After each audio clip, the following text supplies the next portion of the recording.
वक्त हो चुका है। जी। जिस चीज़ के लिए आप लोग जिसको सुनने के लिए आप लोग बेताब हैं कब से? बहुत सारे पेरेंट्स इसलिए परेशान हैं कि वो बोलते हैं कि ये तो कुछ होएगा नहीं, पीटीए जैसा कुछ भी नहीं है, और वो फीस बढ़ा रहे हैं, तो बहुत सारे लोग इसलिए नहीं आ रहे क्योंकि वो जी, अभी अब तमाम सवालों के जवाब आप लोगों को दिए जाएंगे कुछ ही मिनट में। आप लोग जिस चीज़ के लिए, जिसको सुनने के लिए बेताब थे, उनके लिए 4 लाइनें मैं कहता हूं और माइक उन तक पहुंचाता हूं कि कभी महक की तरह हम गुलों से उड़ते हैं, कभी महक की तरह हम गुलों से उड़ते हैं, कभी धुएं की तरह पर्वतों से उड़ते हैं। ये कैंचियाँ हमें उड़ने से खाक रोकेंगी कि हम परों से नहीं हौसलों से उड़ते हैं। एक हौसलेमंद शख्स नवीद बेताब साहब को मैं माइक देता हूँ। अऊज़ु बिल्लाहि मिनश शैतानिर रजीम, बिस्मिल्लाहिर रहमानिर रहीम, अल्हम्दुलिल्लाहि रब्बिल आलमीन, अस्सलातु वस्सलामु अला सय्यिदिल मुरसलीन व अला रहमतल लिल आलमीन सल्लल्लाहु अलैहि वसल्लम, अम्मा बाद। अस्सलामु अलैकुम व रहमतुल्लाहि व बरकातहू। मेरे मोहतरम बुज़ुर्गों, दोस्तों, मेरी माओ बहनों, मेरे बच्चों, यहाँ पर अल्लाह ताला ने हमें एक बार फिर जुड़ने का जो मौका दिया है इस कुछ बातें सुनने समझने के लिए। तो ये बातें तो कई सालों से हम आपके सामने पेश कर रहे हैं, रख रहे हैं, जो भी तालीमी हुकूक और जो बदउनवानी चल रही है। तो मैं आप लोगों का ज़्यादा वक्त नहीं लूँगा, इंशाल्लाह कम वक्त में बहुत मुख्तसर बातें रख कर हमारे प्रोग्राम का जो पैटर्न होता है कि हम ज़्यादातर वक्त ऑडियंस को देते हैं ओपन क्वेश्चन आंसर का। अभी तो आवाम के इंतज़ार में या जो भी एक सरसरी गुफ्तगू या चर्चा हो रहा था, लोगों ने बातें की, अपनी बातें रखी सामने, जो भी बातें हुई, तो इंशाल्लाह तरतीब से सवाल जवाब का भी सिलसिला शुरू होगा और अनकरीब आपको ही माइक दिया जाएगा। तो पहले कुछ बुनियादी बातें मैं आपके सामने रखता हूँ पहले सरसरी तौर पर, कि स्कूल वगैरह जो आज हम लोगों ने एक हवा बना कर रखा हुआ है, स्कूल स्कूल स्कूल। तो कभी हमने सोचा कि आज ठीक है, आज हमारे वालिद ने हमको दाखिल करा, हम हमारे बच्चों को किए, या हमारे वालिद को हमारे दादा ने किए, लेकिन कभी हमने सोचा ये स्कूल का सिलसिला कब से शुरू हुआ, ये स्कूल का जो सिस्टम, जो प्रणाली, जो निज़ाम है, ये व्यवस्था जो है आज शाला की स्कूल के कब से आई। तो ये चीज़ आप गौर करेंगे तो ये कोई बहुत पुरानी चीज़ और वो नहीं है। ये जो एकेडमिक ईयर हमारे सामने जो है ना, जो ये एकेडमिक स्कूल जो हमारे सामने होती है, ये इसके बानी जो थे हॉरेस मैन थे, जिन्होंने खुद उनकी पैदाइश जो थी, खुद 1796 की उनकी पैदाइश थी, 1859 में उनका इंतकाल हुआ। तो ये आज से 150 पौने 200 साल पहले ये निज़ाम खुद शुरू हुआ। उससे पहले क्या था, मुसलमान थे तो वो बुज़ुर्गों के पास, अल्लाह के नेक बंदों के पास, औलिया अल्लाह के पास जाते थे खानकाहों में, या उनके दरों पे जाके तालीम हासिल किया करते थे। दूसरे गैर मुस्लिमों में भी ये चीज़ थी, जैसे नालंदा यूनिवर्सिटी लो, उनमें भी बहुत आश्रम हुआ करते थे और अलग अलग कुटिया, और उनके अंदर भी एक व्यवस्था थी, तरीके से उनके ऋषि मुनि उनको सिखाया करते थे। लेकिन ज़माना जैसे बदलते गया, लोगों को एक ज़रूरत महसूस हुई कि स्कूल का एक सिस्टम, एक निज़ाम हो। हुकूमत को ख़ास तौर से ये महसूस होने लगा कि लोग पढ़े लिखे नहीं होते, लोगों को आता नहीं। जैसे नॉर्मली आप खुद भी देखे होंगे, आज भी बहुत सारे नहीं बल्कि हज़ारों देहात ऐसे हमारे यूपी, बिहार, बंगाल के, कि जहाँ पर आज किसी की कोई चिट्ठी आ जाए तो आज की तारीख में भी वो चिट्ठी डाकिया ही पड़ता है ना। तो बहुत सारे गाँव जहाँ पे चिट्ठी डाकिया ही पड़ता है, मतलब उस गाँव में आज भी पढ़े लिखे लोग नहीं हैं। तो हुकूमत ने सबको तालीम मिले, बेहतर अच्छी तालीम मिले, इसके लिए एक निज़ाम कायम किया। तो उन्होंने पढ़े लिखे लोगों को कहा कि आवाम को, जनता को ज्ञान दो, तालीम दो, ताकि वो पढ़ी लिखी हो जाए और उन्हें लिखना पढ़ना आ जाए। तो शुरू में क्या होता था, बरगद के पेड़ के नीचे, किसी दरख्त के साए के नीचे, या खुले मैदान के अंदर, इस तरीके से बच्चों को किसान, धोबी, हजाम, मजदूर, पिछड़ी जाति के जो लोग हैं या दूसरे कोई मजदूर तबके के लोग, वो किसी एक पढ़े लिखे के पास भेजते थे और वो वहाँ पर उनको पढ़ाया करता था। फिर तरक्की होते गई, हुकूमत ने या राजा ने या वहाँ के नवाब ने उनको एक अच्छी से छत मुहैया करने लगे, भाई इधर जाओ, इधर पढ़ो, वहाँ पर उनको सिखाया जाने लगा, उनको पढ़ाया जाने लगा। फिर इसी तरीके से निज़ाम बढ़ते गया आहिस्ता आहिस्ता आहिस्ता, और आज फिर वो एक स्कूलों की शक्ल में। कहा ना कि इस स्कूल के निज़ाम को जो सबसे पहले किसी ने इंट्रोड्यूस किया, ये एकेडमिक स्कूल को, तो उनका नाम था हॉरेस मैन। ये अमेरिकन नेटिव थे, अमेरिकी बाशिंदे थे, जिन्होंने पहली बार ये जो तालीम आज हासिल कर रहे हैं जिस स्कूली निज़ाम के तहत, उन्होंने पहली बार इस निज़ाम को यहाँ पर लागू किया, इस निज़ाम को राइज किया। आज फिर आहिस्ता आहिस्ता जब ये हो गया, हुकूमत ने जब एक नारा दिया, हुकूमत ने एक थीम लाइन दी, जैसे हमारी गवर्नमेंट ऑफ इंडिया की एक थीम लाइन है, अच्छा स्वास्थ्य, अच्छी ग़िज़ा और मुफ्त शिक्षा यानी मुफ्त तालीम। बेहतर ग़िज़ा, बेहतर सेहत और मुफ्त तालीम का जो निज़ाम हुकूमत ने, जो स्लोगन, जो थीम लाइन है हमारी इंडियन गवर्नमेंट की, तो इस हिसाब से बाकायदा इसको राइज किया गया कि इसको इस थीम पर काम किया जाएगा। लेकिन आगे चलकर लोगों ने इस चीज़ को तिजारत बना ली, ये चीज़ एक धंधे की शक्ल इख्तियार कर ली, बाकायदा बिजनेस बना लिया लोगों ने। फिर इसके अंदर जब ये निज़ाम बढ़ते गया, हुकूमत अपनी स्कूलें, अपने आश्रम, अपनी कुटिया, अपनी उन्हें ज्ञान व्यवस्था जब उन्होंने आगे बढ़ाई, तो लोगों ने फिर इसके अंदर बाकायदा बिजनेस, इसको कमर्शलाइज कर दिया, इसको बिजनेस करने लगे। फिर हुकूमत को बहुत सारे मामलात में ऐसा मसाइल पेश आने लगे कि जो तालीम हम निज़ाम राइज करना चाहते थे, इसके अंदर तो लोग इसको धंधा, एक वाइट कॉलर बिजनेस हो गया। बाकायदा लोगों के रुझान, जैसे खुद हमारे भिवंडी शहर में लोग कहते हैं 100 जोड़ी का लूम कारखाना डालने से बेहतर है एक स्कूल खोल लो, 1000 जोड़ी का तुमको आमदनी चालू हो जाएगी। ये सोच लोगों की डेवलप हो गई, एक मेंटालिटी, एक जहनीत लोगों की मानसिकता बन गई कि आज ये वाइट कॉलर बिजनेस है जिसके अंदर लोग आकर बिल्कुल आसानी के साथ इसके अंदर गिर पड़कर भी आपको हर तरीके से वो लोग पैसा दे कर जाएंगे। देखो, 2 अदारे आज हमारे सामने ऐसे हैं ना हमारे समाज में, एक तालीम का जो निज़ाम, स्कूल का जो निज़ाम है ये, और एक प्राइवेट हॉस्पिटल। ये 2 लोग वो है आज हमारे सामने ना, जो बगैर किसी हथियार, बगैर किसी चाकू के आवाम को काट रहे हैं, मार रहे हैं, जो बाकायदा लूट रहे हैं। ये वाइट कॉलर डाकू है। आप किसी प्राइवेट हॉस्पिटल में ले जाओ, तो ये सब चीज़ें जब बढ़ने लगी समाज के अंदर बहुत ज़्यादा ना, तो अलग अलग NGOs ने, अलग अलग ऑर्गेनाइजेशन ने इसके ऊपर ऑब्जेक्शन लिया, बहुत सारी चीज़ें दाखिल हुई। 1996 के अंदर मुंबई हाई कोर्ट के अंदर एक रिट पिटिशन दाखिल की गई, एक याचिका दाखिल की गई, जिसके अंदर बाकायदा forum for fairness in education ने बाकायदा इसकी नुमाइंदगी की, इस याचिका की, और हुकूमत ने बाकायदा उसका पहले डिफेंड किया, लेकिन बाद में वो अदालत के फैसले के आगे झुक गई। अदालत ने फैसला दिया, हुकूमत को गाइड किया, इंस्ट्रक्ट किया हुकूमत को कि फौरी तौर पे ये जो भ्रष्टाचार चल रहा है इसके ऊपर कोई भी आप एक रिपोर्ट तैयार करो और इसका कोई सोल्यूशन निकालो, या निवारण करना है आपको। तो उसके ऊपर हमारी गवर्नमेंट ने अलग अलग टाइम में अलग अलग ऑफिसर्स को अपॉइंट किया, लेकिन 2009 के अंदर महाराष्ट्र गवर्नमेंट ने एक रिटायर्ड प्रिंसिपल सेक्रेटरीट कुमुद बंसल मैडम को अपॉइंट किया और बाकायदा इसके ऊपर सर्वे करने को कहा और प्रपोजल मांगा। तो मैडम ने इसके ऊपर पूरा सर्वे करके ये भ्रष्टाचार क्यों हो रहा है, कैसे कमर्शियलाइज हो गया, स्कूल वाले किस तरीके से कमा रहे हैं, उन्होंने दिसंबर 2009 के अंदर गवर्नमेंट ऑफ महाराष्ट्र को अपनी रिपोर्ट पेश की कि किस तरीके से लूटा जाता है। तो उन्होंने 21 नुकात के ऊपर अपनी उस रिपोर्ट को दाखिल किया। वो रिपोर्ट दिसंबर 2009 का जो कुमुद बंसल मैडम ने दी, वो 21 नुकात के ऊपर थी। ये तमाम ऑब्जेक्शन जो क्रिएट किया गया, ये जो तंजीम बाकायदा काम की, तो 87 से ज़्यादा, 87 से ज़्यादा अलग अलग तंजीमों ने इस पर ऑब्जेक्शन लिया था।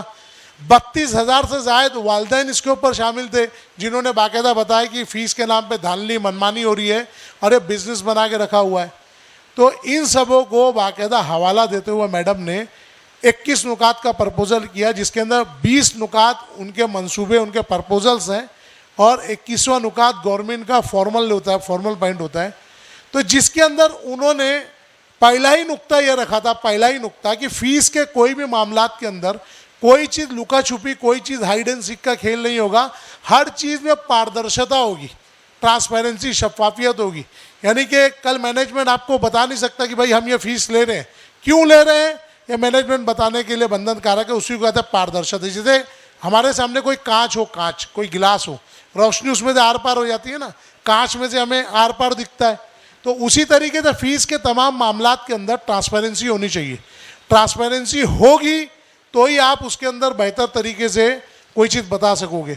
तो 21 मई 2010 को, याद रखो जो तारीख आपको बता रहा हूँ, महाराष्ट्र गवर्नमेंट ने इनके इस प्रपोजल को 21 मई 2010 को पूरे महाराष्ट्र में लागू कर दिया, जो GR नंबर 3 है, बात समझ, गवर्नमेंट रेजोल्यूशन नंबर 3। तो ये 21 मई 2010 का GR जो हुकूमत ने पारित कर दिया, जारी कर दिया, नाफिज कर दिया, लागू कर दिया, ये महाराष्ट्र की तमाम स्कूलों के लिए हो गया, चाहे वह स्कूल अनुदानित हो, बिना अनुदानित हो, कायम से बिना अनुदानित हो। ये क्या होती है मैं आपको बताता हूँ। तो ये नुक्ता जब इन्होंने लागू किया ना, देखो सबसे पहले समझो स्कूल 3 टाइप की होती है। आप लोग एकदम ध्यान से इस चीज़ को सुनो। स्कूल 3 प्रकार की, 3 टाइप की होती है। नंबर 1 एडेड, पहली जो स्कूल होती है एडेड, जिसे इमदादी कहते हैं उर्दू ज़बान में, हिंदी मराठी में अनुदानित, यानी जिसके अंदर टीचरों की पगार, स्टाफ की पगार और बहुत सारे दीगर खर्चे हुकूमत, प्रशासन, गवर्नमेंट की तरफ से दी जाती है, टीचरों को पगार, वो अनुदानित कहलाती है। इमदादी, जिसे इंग्लिश में एडेड कहते हैं। तो ये एडेड स्कूल कोई फीस चार्ज नहीं कर सकती, आपको याद रखो, क्योंकि ये हुकूमत की तरफ से इनको टीचरों को पगार आती है। दूसरी जो टाइप होती है ना अनएडेड, बिना अनुदानित हिंदी मराठी में कहते हैं, और उर्दू में कहेंगे गैर इमदादी। लेकिन ये जो दूसरी टाइप होती है ना, ये टेम्पररी तौर पे गैर इमदादी होती है। बाद में हुकूमत टप्पे टप्पे से अलग अलग स्टेप वाइज इनको 10% ग्रांट, फिर 20%, फिर 30%, जैसे होता है वो थोड़ा थोड़ा करके हुकूमत के, जैसे भी हुकूमत के एडजस्टमेंट के ऊपर है, हुकूमत उनको इमदाद देती है।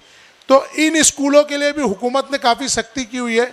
ये उन्हीं अदारों को बाकायदा ये अनएडेड का दर्जा देती है कि जो फाइनेंशियली साउंड और स्ट्रॉन्ग हो, जो अदारा, जो स्कूल चलाने वाला हो, जो आगे चलकर अपने बल पे लोगों को पढ़ाए, फिर बाद में हुकूमत उनको इमदाद चालू करती है।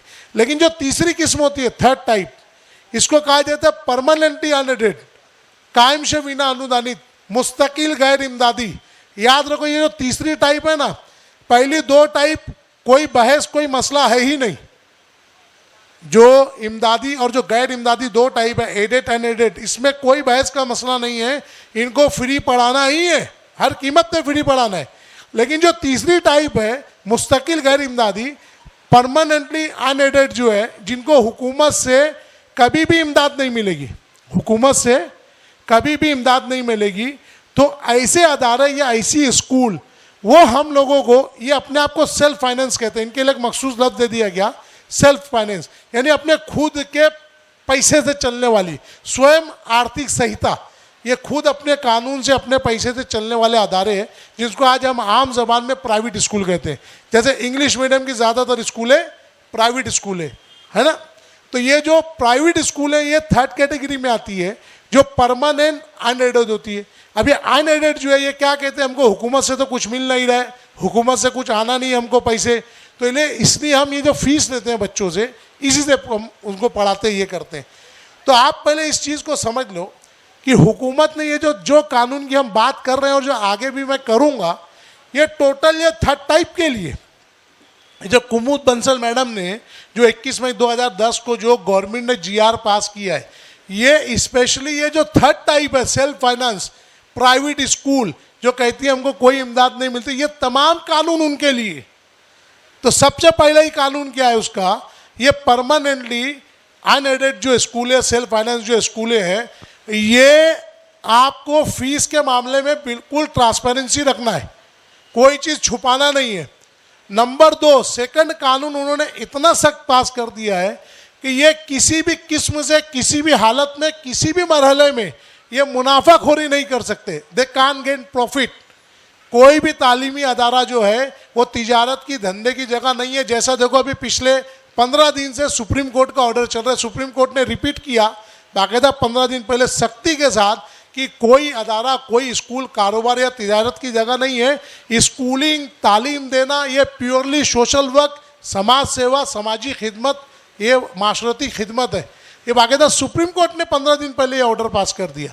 तो ये सोचने की चीज़ है कि ये इतनी सख्ती होने के बाद भी, लेकिन आज हमारे जो अदारे हैं वो धड़ल्ले से, बिल्कुल धड़ल्ले से मनमानी फीस, यहाँ तक के बच्चों को मारना, जुल्म करना, हर चीज़ हमको थाल में सजाकर हुकूमत ने कानून बना कर दिया है। लेकिन आवाम नहीं जानती, आवाम उस चीज़ से नाबल्द है, लाइल्म है, इल्म की कमी होने की वजह से। और जिनको इल्म आ भी जाता है, मालूमात मिल भी जाती है, तो वो आके अपना हक लेने के लिए ना ज़बान खोलता है, ना अपने लिए लड़ता है।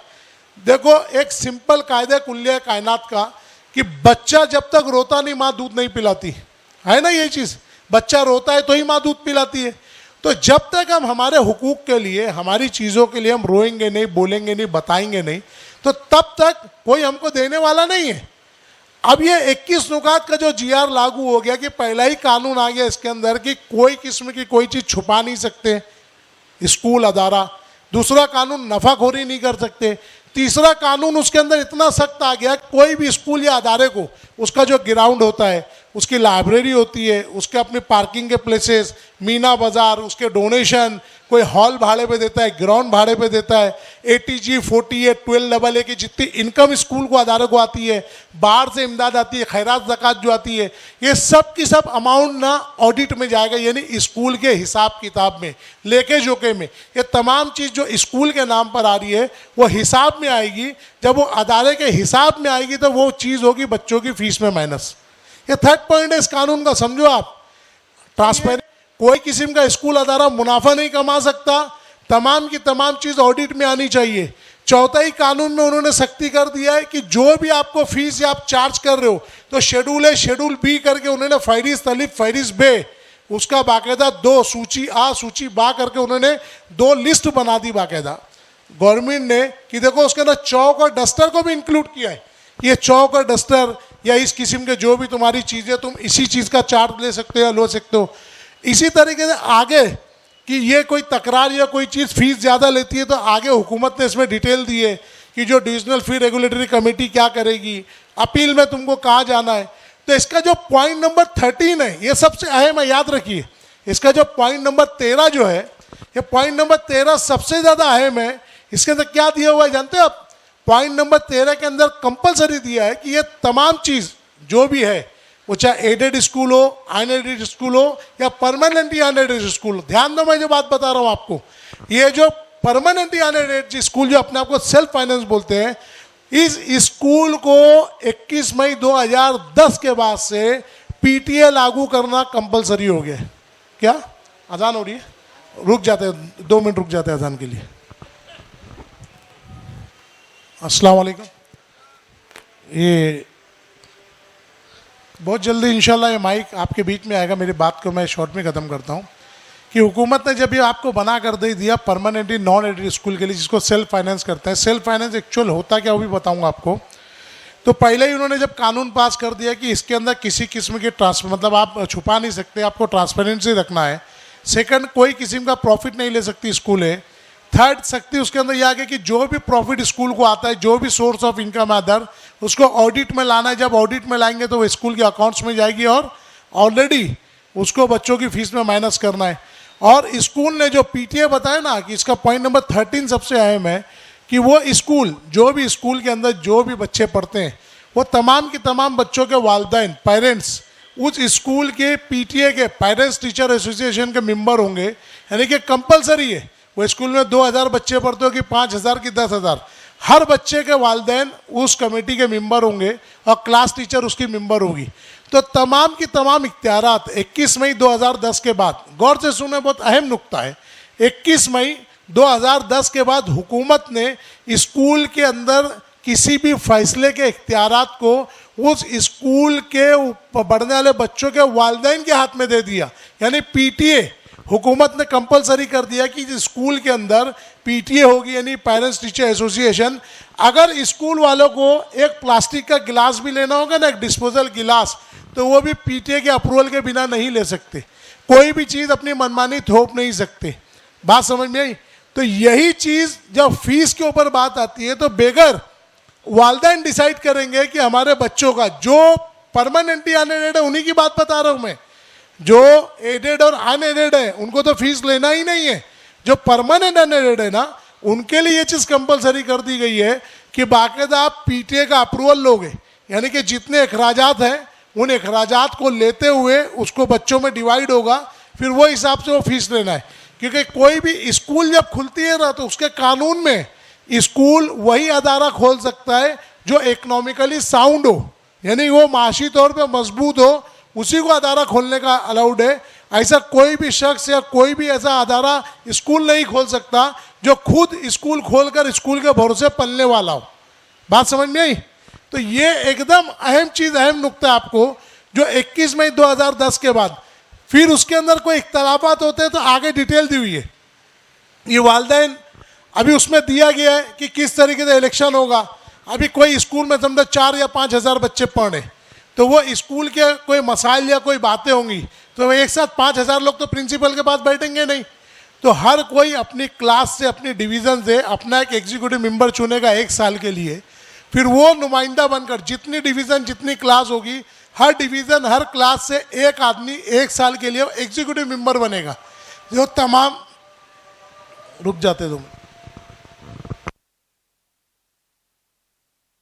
पूरे दिए गए 21 मई 2010 के जीआर में आप लोगों को बहुत ध्यान से सुने कि इसका जो सबसे मेन पॉइंट, जो सबसे बड़ा पॉइंट है कि पीटीए का एक कानून नाफिज कर दिया गया, पूरे महाराष्ट्र के अंदर इसको कंपलसरी कर दिया गया। महाराष्ट्र की जुरिस्डिक्शन के अंदर जो भी स्कूल आएगी, इसकी हद के अंदर, इसकी चतुर्सीमा के अंदर, वो चाहे बोर्ड कोई भी हो, जैसे कोई सीबीएसई बोर्ड हो, सेंट्रल बोर्ड हो, कोई दिल्ली बोर्ड हो, कोई इंटरनेशनल बोर्ड आईबी हो, लेकिन अगर उसकी स्कूल या उसका ब्रांच महाराष्ट्र की हद के अंदर कोई स्कूल चला रहा है, महाराष्ट्र में ब्रांच है, तो ये कानून उस पर भी अप्लाई होगा कि वहाँ के जो भी बच्चे हैं वो उसके पेरेंट जो है उस कमेटी के मेंबर होंगे पीटीए के, जिसे हिंदी मराठी में पालक शिक्षक संघ कहा जाता है, इंग्लिश में PTA, parents teacher association. School के कोई भी फैसले, कोई भी मामलात होंगे कि स्पोर्ट्स कैसे करना, वहाँ पे एक मीना बाज़ार कैसे लगाना, बच्चों की पढ़ाई के मामलात कैसे होना, फीस कितनी तय होना, एक राजात क्या जोड़े हैं, स्कूल वाले क्या ले रहे हैं, ये सब चीज़ को जो डिसाइड करेगा वो पीटीए करेगा, ये करेगा पीटीए। तो इसके अंदर और भी कानून, फिर उसके मेंबर जो होंगे कैसे चुने जाएंगे उसकी तरतीब दी गई है कि पूरा एक जनरल बॉडी की 2 मीटिंग होगी, एक 15 अगस्त से पहले, एक 15 अगस्त के बाद, तमाम की तमाम वालिदैन की। और जो एग्जीक्यूटिव कमेटी के मेंबर है उनकी मीटिंग कम से कम 2 महीने में एक बार होगी, नहीं तो हर महीने उनको करना है। वक्त से पहले एजेंडा देना है, बाय हैंड उनको एजेंडा और उसकी कॉपी और इन्विटेशन देना है। तमाम पेरेंट्स को जो साल में 2 बार मीटिंग होगी वो 15 दिन पहले उनके हाथ में एजेंडा देना है, उसका कोरम कैसे होगा, पूरी तरतीब। तो इन शॉर्ट इसके पूरी मालूमात और डिटेल आपको चाहिए। मैंने कहा ना कि मैं आपका ज़्यादा वक्त नहीं लूँगा, मैं आपको सवालात के मौके ज़्यादा दूंगा ताकि जो आपके मन में शक व शुबात है वो क्लियर हो। नहीं तो ये कानून आपको देखना समझना है तो मेरे नाम से जो इंजीनियर नवीद बेताब या नवीद बेताब भी आप डालोगे, NAVIDBETAB बेताब, तो भी मेरे फ़ोटो के साथ मेरा चैनल ओपन हो जाएगा यूट्यूब पर। आप उसको सब्सक्राइब करो, बेल आइकन ऑल पे दबाओ, तो आपको फिर वीडियोस के अंदर पीटीए के नाम से जितनी भी आप वीडियोस देखोगे ना, सब आपको मिल जाएगी। उसके अंदर मेरा एक 1.5 घंटे का भी वीडियो है, पूरा जीआर का मैंने उसके अंदर आप पूरी डिटेल देकर क्वेश्चन आंसर के बाद बोर्ड पर वर्कशॉप एक्सप्लेन किया कि फीस कैसे डिसाइड होती है। वो नाम है उसका PTA workshop with fee calculation. तो ये जो मैं आप लोगों को चैनल सब्सक्राइब करने बोल रहा हूँ, तो ये कोई हमारा चैनल कोई मोनेटाइज नहीं है, ये चैनल से हमको कोई पैसा मिल नहीं रहा है, हम इसके फॉलोअर नहीं बढ़ा रहे हैं। ये चैनल प्योरली एजुकेशनल चैनल है, जिसको एक नहीं कई अलग अलग नाम से हमारे चैनल चले, लेकिन अब हम लोग कॉन्सेंट्रेट एक चैनल के ऊपर कर रहे हैं ताकि ये पूरी बातें लोगों का इकट्ठा हो जाए। तब ये चैनल पे जाओगे तो 100 से ज़्यादा अलग अलग स्पीचेस आपको मेरी इसके ऊपर पीटीए के ताल्लुक से मिल जाएगी। केजी से लेकर पीजी तक के तमाम कानून के ऊपर अलग अलग वीडियोस है इसके अंदर, वो आप देख सकते हैं। और आपके बुनियादी हुकूक के ऊपर अभी जैसे ये खुद जो हमारा प्रोग्राम रिकॉर्ड है, इंशाल्लाह ये भी उस पर लोड हो जाएगा। तो ये चैनल सब्सक्राइब करने का, यह चैनल देखने का आपको मेन इसलिए हम कहते हैं आपको, असल उसकी जो वजह है कि एक तो आपको पूरी तफसीली आपको लेक्चर मिल जाएंगे, उसके अंदर जो बातें हमने अलग अलग मौके पर जो तफसील दी है कानून की, उससे सबसे अहम बात है कि हमारे प्रोग्राम का जो सबसे बड़ा खासा है कि हम हर भाषण या लेक्चर के बाद हम लोग ओपन क्वेश्चन आंसर रखते हैं।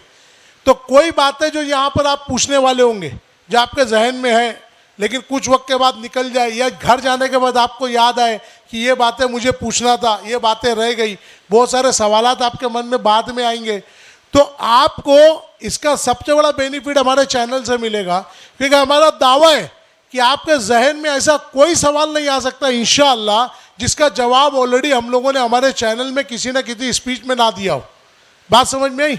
तो चैनल सब्सक्राइब करने का, चैनल देखने का सबसे बड़ा हमारा ये मेन मकसद आप लोगों को बताना ये होता है कि उसकी वजह से एग्जैक्ट रिपोर्ट, एग्जैक्ट बातें, एग्जैक्ट थीम आप लोगों के दिमाग में आ जाएगी कि क्या बातें, कानून क्या, अपडेट क्या, जो नए नए अपडेट आते हैं वो भी उसके अंदर हम लोग लोड करते हैं। तो ऐसे तमाम सवालात के जवाब भी अल्हम्दुलिल्लाह पहले से उसके अंदर मौजूद है। तो ये इसको आप लोग को ध्यान रखना है। फिर यही जब 21 मई 2010 का जीआर आया तो इसमें बहुत सारी बातें थी, जैसे इसका जो पॉइंट नंबर 12 था कि इंडियन सर्विस एक्ट 1977 का, कि कोई भी प्राइवेट स्कूल की टीचर है तो उसको भी पगार जो है गवर्नमेंट स्कूल के टीचर के बराबर मिलना चाहिए। तो ऐसे अलग अलग भी बहुत सारी बातें इसके अंदर थी। तो लोगों ने फिर ऑब्जेक्शन लिया कि भाई पीटीए का सेपरेट दो। तो 3 महीना 3 दिन के बाद 24 अगस्त 2010 को हुकूमत ने फिर पीटीए का एक सेपरेट जीआर निकाल दिया, जीआर नंबर 1। क्या दे दिया उसका नंबर 1, वो भी प्योर पीटीए का जीआर है 24 अगस्त 2010 का। फिर हुकूमत ने फीस के ताल्लुक से मसाइल उठने लगे तो अलग से फीस का एक सेक्शन निकाल के एक अलग कानून बना दिया 2011 में, फीस रेगुलेशन एक्ट ये बना दिया। लेकिन ये फी रेगुलेशन एक्ट भी जब हुकूमत ने बनाया 2011 में, इसके अंदर भी पीटीए की पूरी रोल, उसकी भूमिका, उसका पूरा की पूरा पावर्स वैसी बरकरार रखा कि फीस जो डिसाइड होगी वो पेरेंट्स ही करेंगे, वहाँ की पीटीए कमेटी ही चलेगी। एफआरए का जो थीम सेक्शन 3 है, वो थीम सेक्शन 3 ही पूरा पावर देता है यहाँ पे पेरेंट्स को, पीटीए को, वो फीस डिसाइड करे। अब इसके अंदर बहुत सारे लोगों के ऑब्जेक्शन आ गए कि कब कितने लोग जिनको हम कई सालों से पढ़ा रहे हैं वो खुद बोलते थे भाई 21 मई 2010 का जीआर खत्म हो गया, 24 अगस्त का आ गया है। फिर कोई बोलता है ये दोनों जीआर खत्म हो गया, 2011 का एफआरए आ गया है। लेकिन वो जो भी इस तरीके की बातें करता है ये आपको गुमराह करेगा। तो इतना समझ लो कि वो नादान है, उसको यही नहीं मालूम कि चाहे 21 मई 2010 का जीआर हो या 24 अगस्त 2010 का सेपरेट मार्गदर्शक जीआर हो पीटीए का, या 2011 का एफआरए हो, सबके अंदर पीटीए की थीम एज इट इज रखी गई। एक ही चीज, एक ही अनाज, एक ही बिरयानी आपको, कहीं प्लास्टिक की प्लेट में, कहीं चांदी की प्लेट में, कहीं सोने की प्लेट पे, लेकिन बिरयानी आपको वही दी गई पीटीए की। तो पीटीए का जो वजूद, उसका अस्तित्व, उसका पावर जो है वो टोटल अपडेट कानून आज तक बाकी है। 2011 के अंदर जो एफआरए बना था उसके अंदर अमेंडमेंट हुआ 2015 को, बहुत सारी बातों का इख्तिलाफ हुआ तो हुकूमत ने उसमें बदलाव किया 2015 में, उसको जारी किया 2016 में। बात समझ में आ रही है? लेकिन उन्होंने वही बातों का बदलाव किया, पीटीए के अंदर कोई बदलाव नहीं किया, उसमें भी पीटीए की पूरी ताकत को बरकरार रखा गया।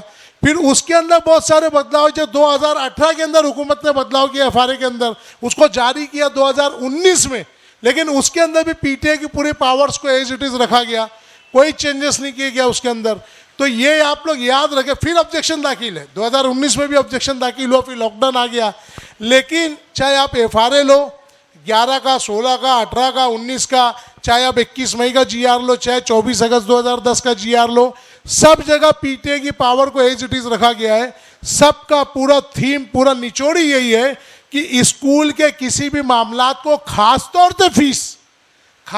से फीस, ये पूरा की पूरा तय करने का पावर उस स्कूल में पढ़ने वाले स्टूडेंट के पेरेंट्स को, यानी पीटीए को दे दिया गया, पालक शिक्षक संघ को, पेरेंट टीचर एसोसिएशन को।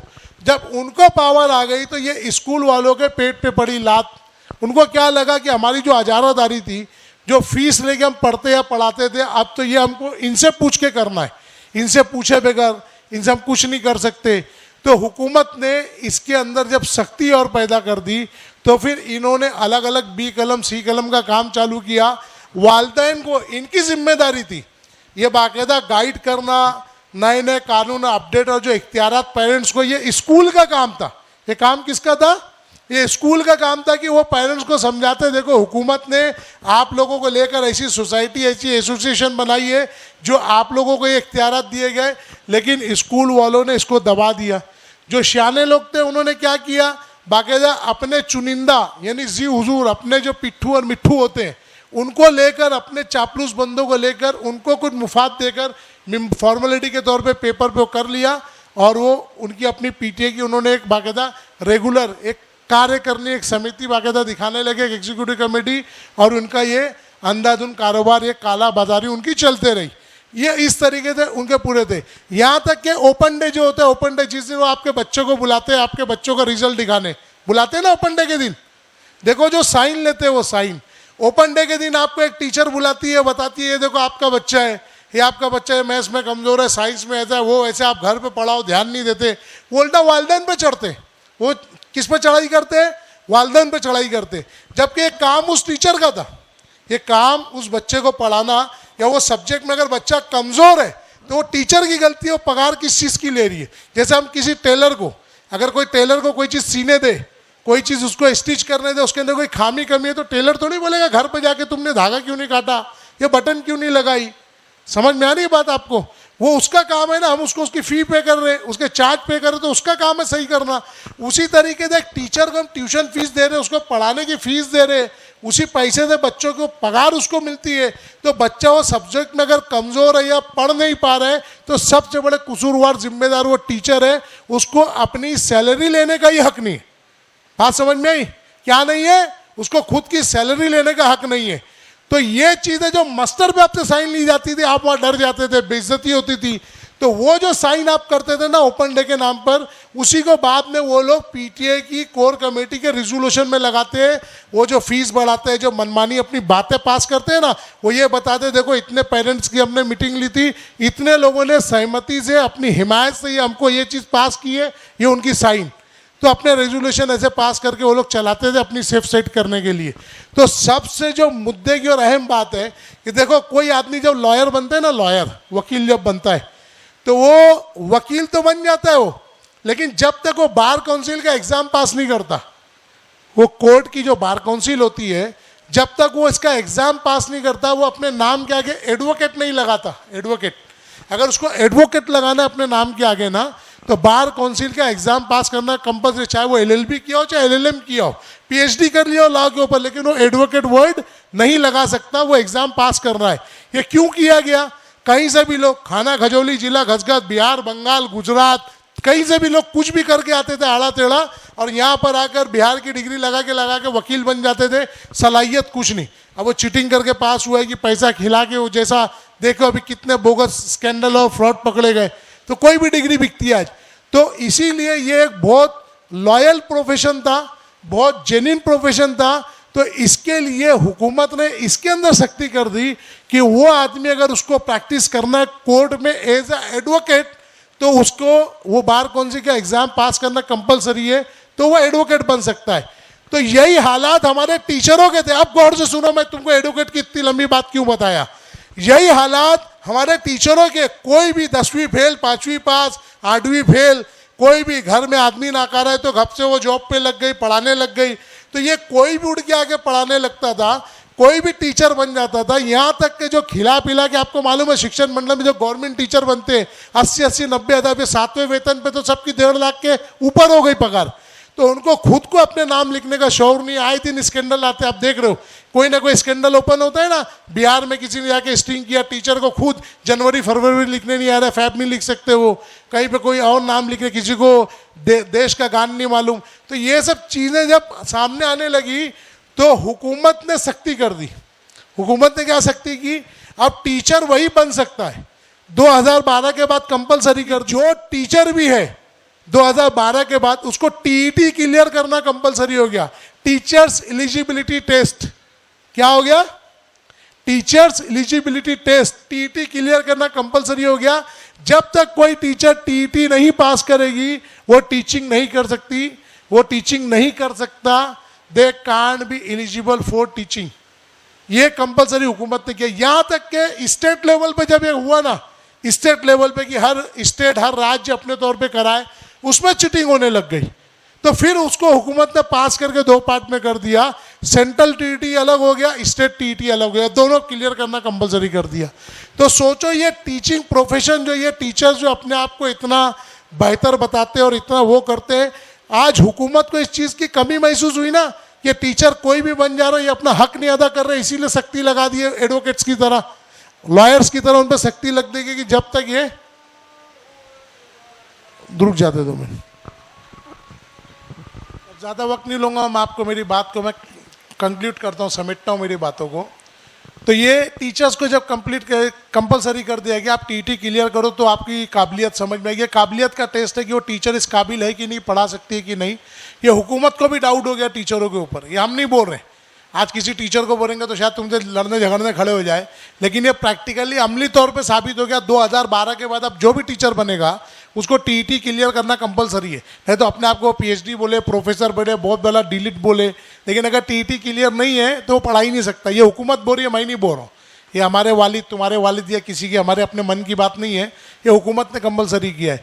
तो ये तमाम चीज़ जब हमारे सामने भ्रष्टाचार आ गई है, बदउनवानी आ गई, तो ये चीज़ के ऊपर इतनी सख्ती होने लगी ना। अगर ये कोरोना नहीं आया होता, ये कोरोना का जो पीरियड 2 साल का गया, तो इससे पहले क्या था, यही वालिदैन चाहे वो रिक्शा चलाने वाला आदमी हो, कोई मजदूर हो, कुछ भी हो, किसी तरीके से भी अपना पेट काट के कुछ करके एडजस्ट करके कुछ ना कुछ करता था।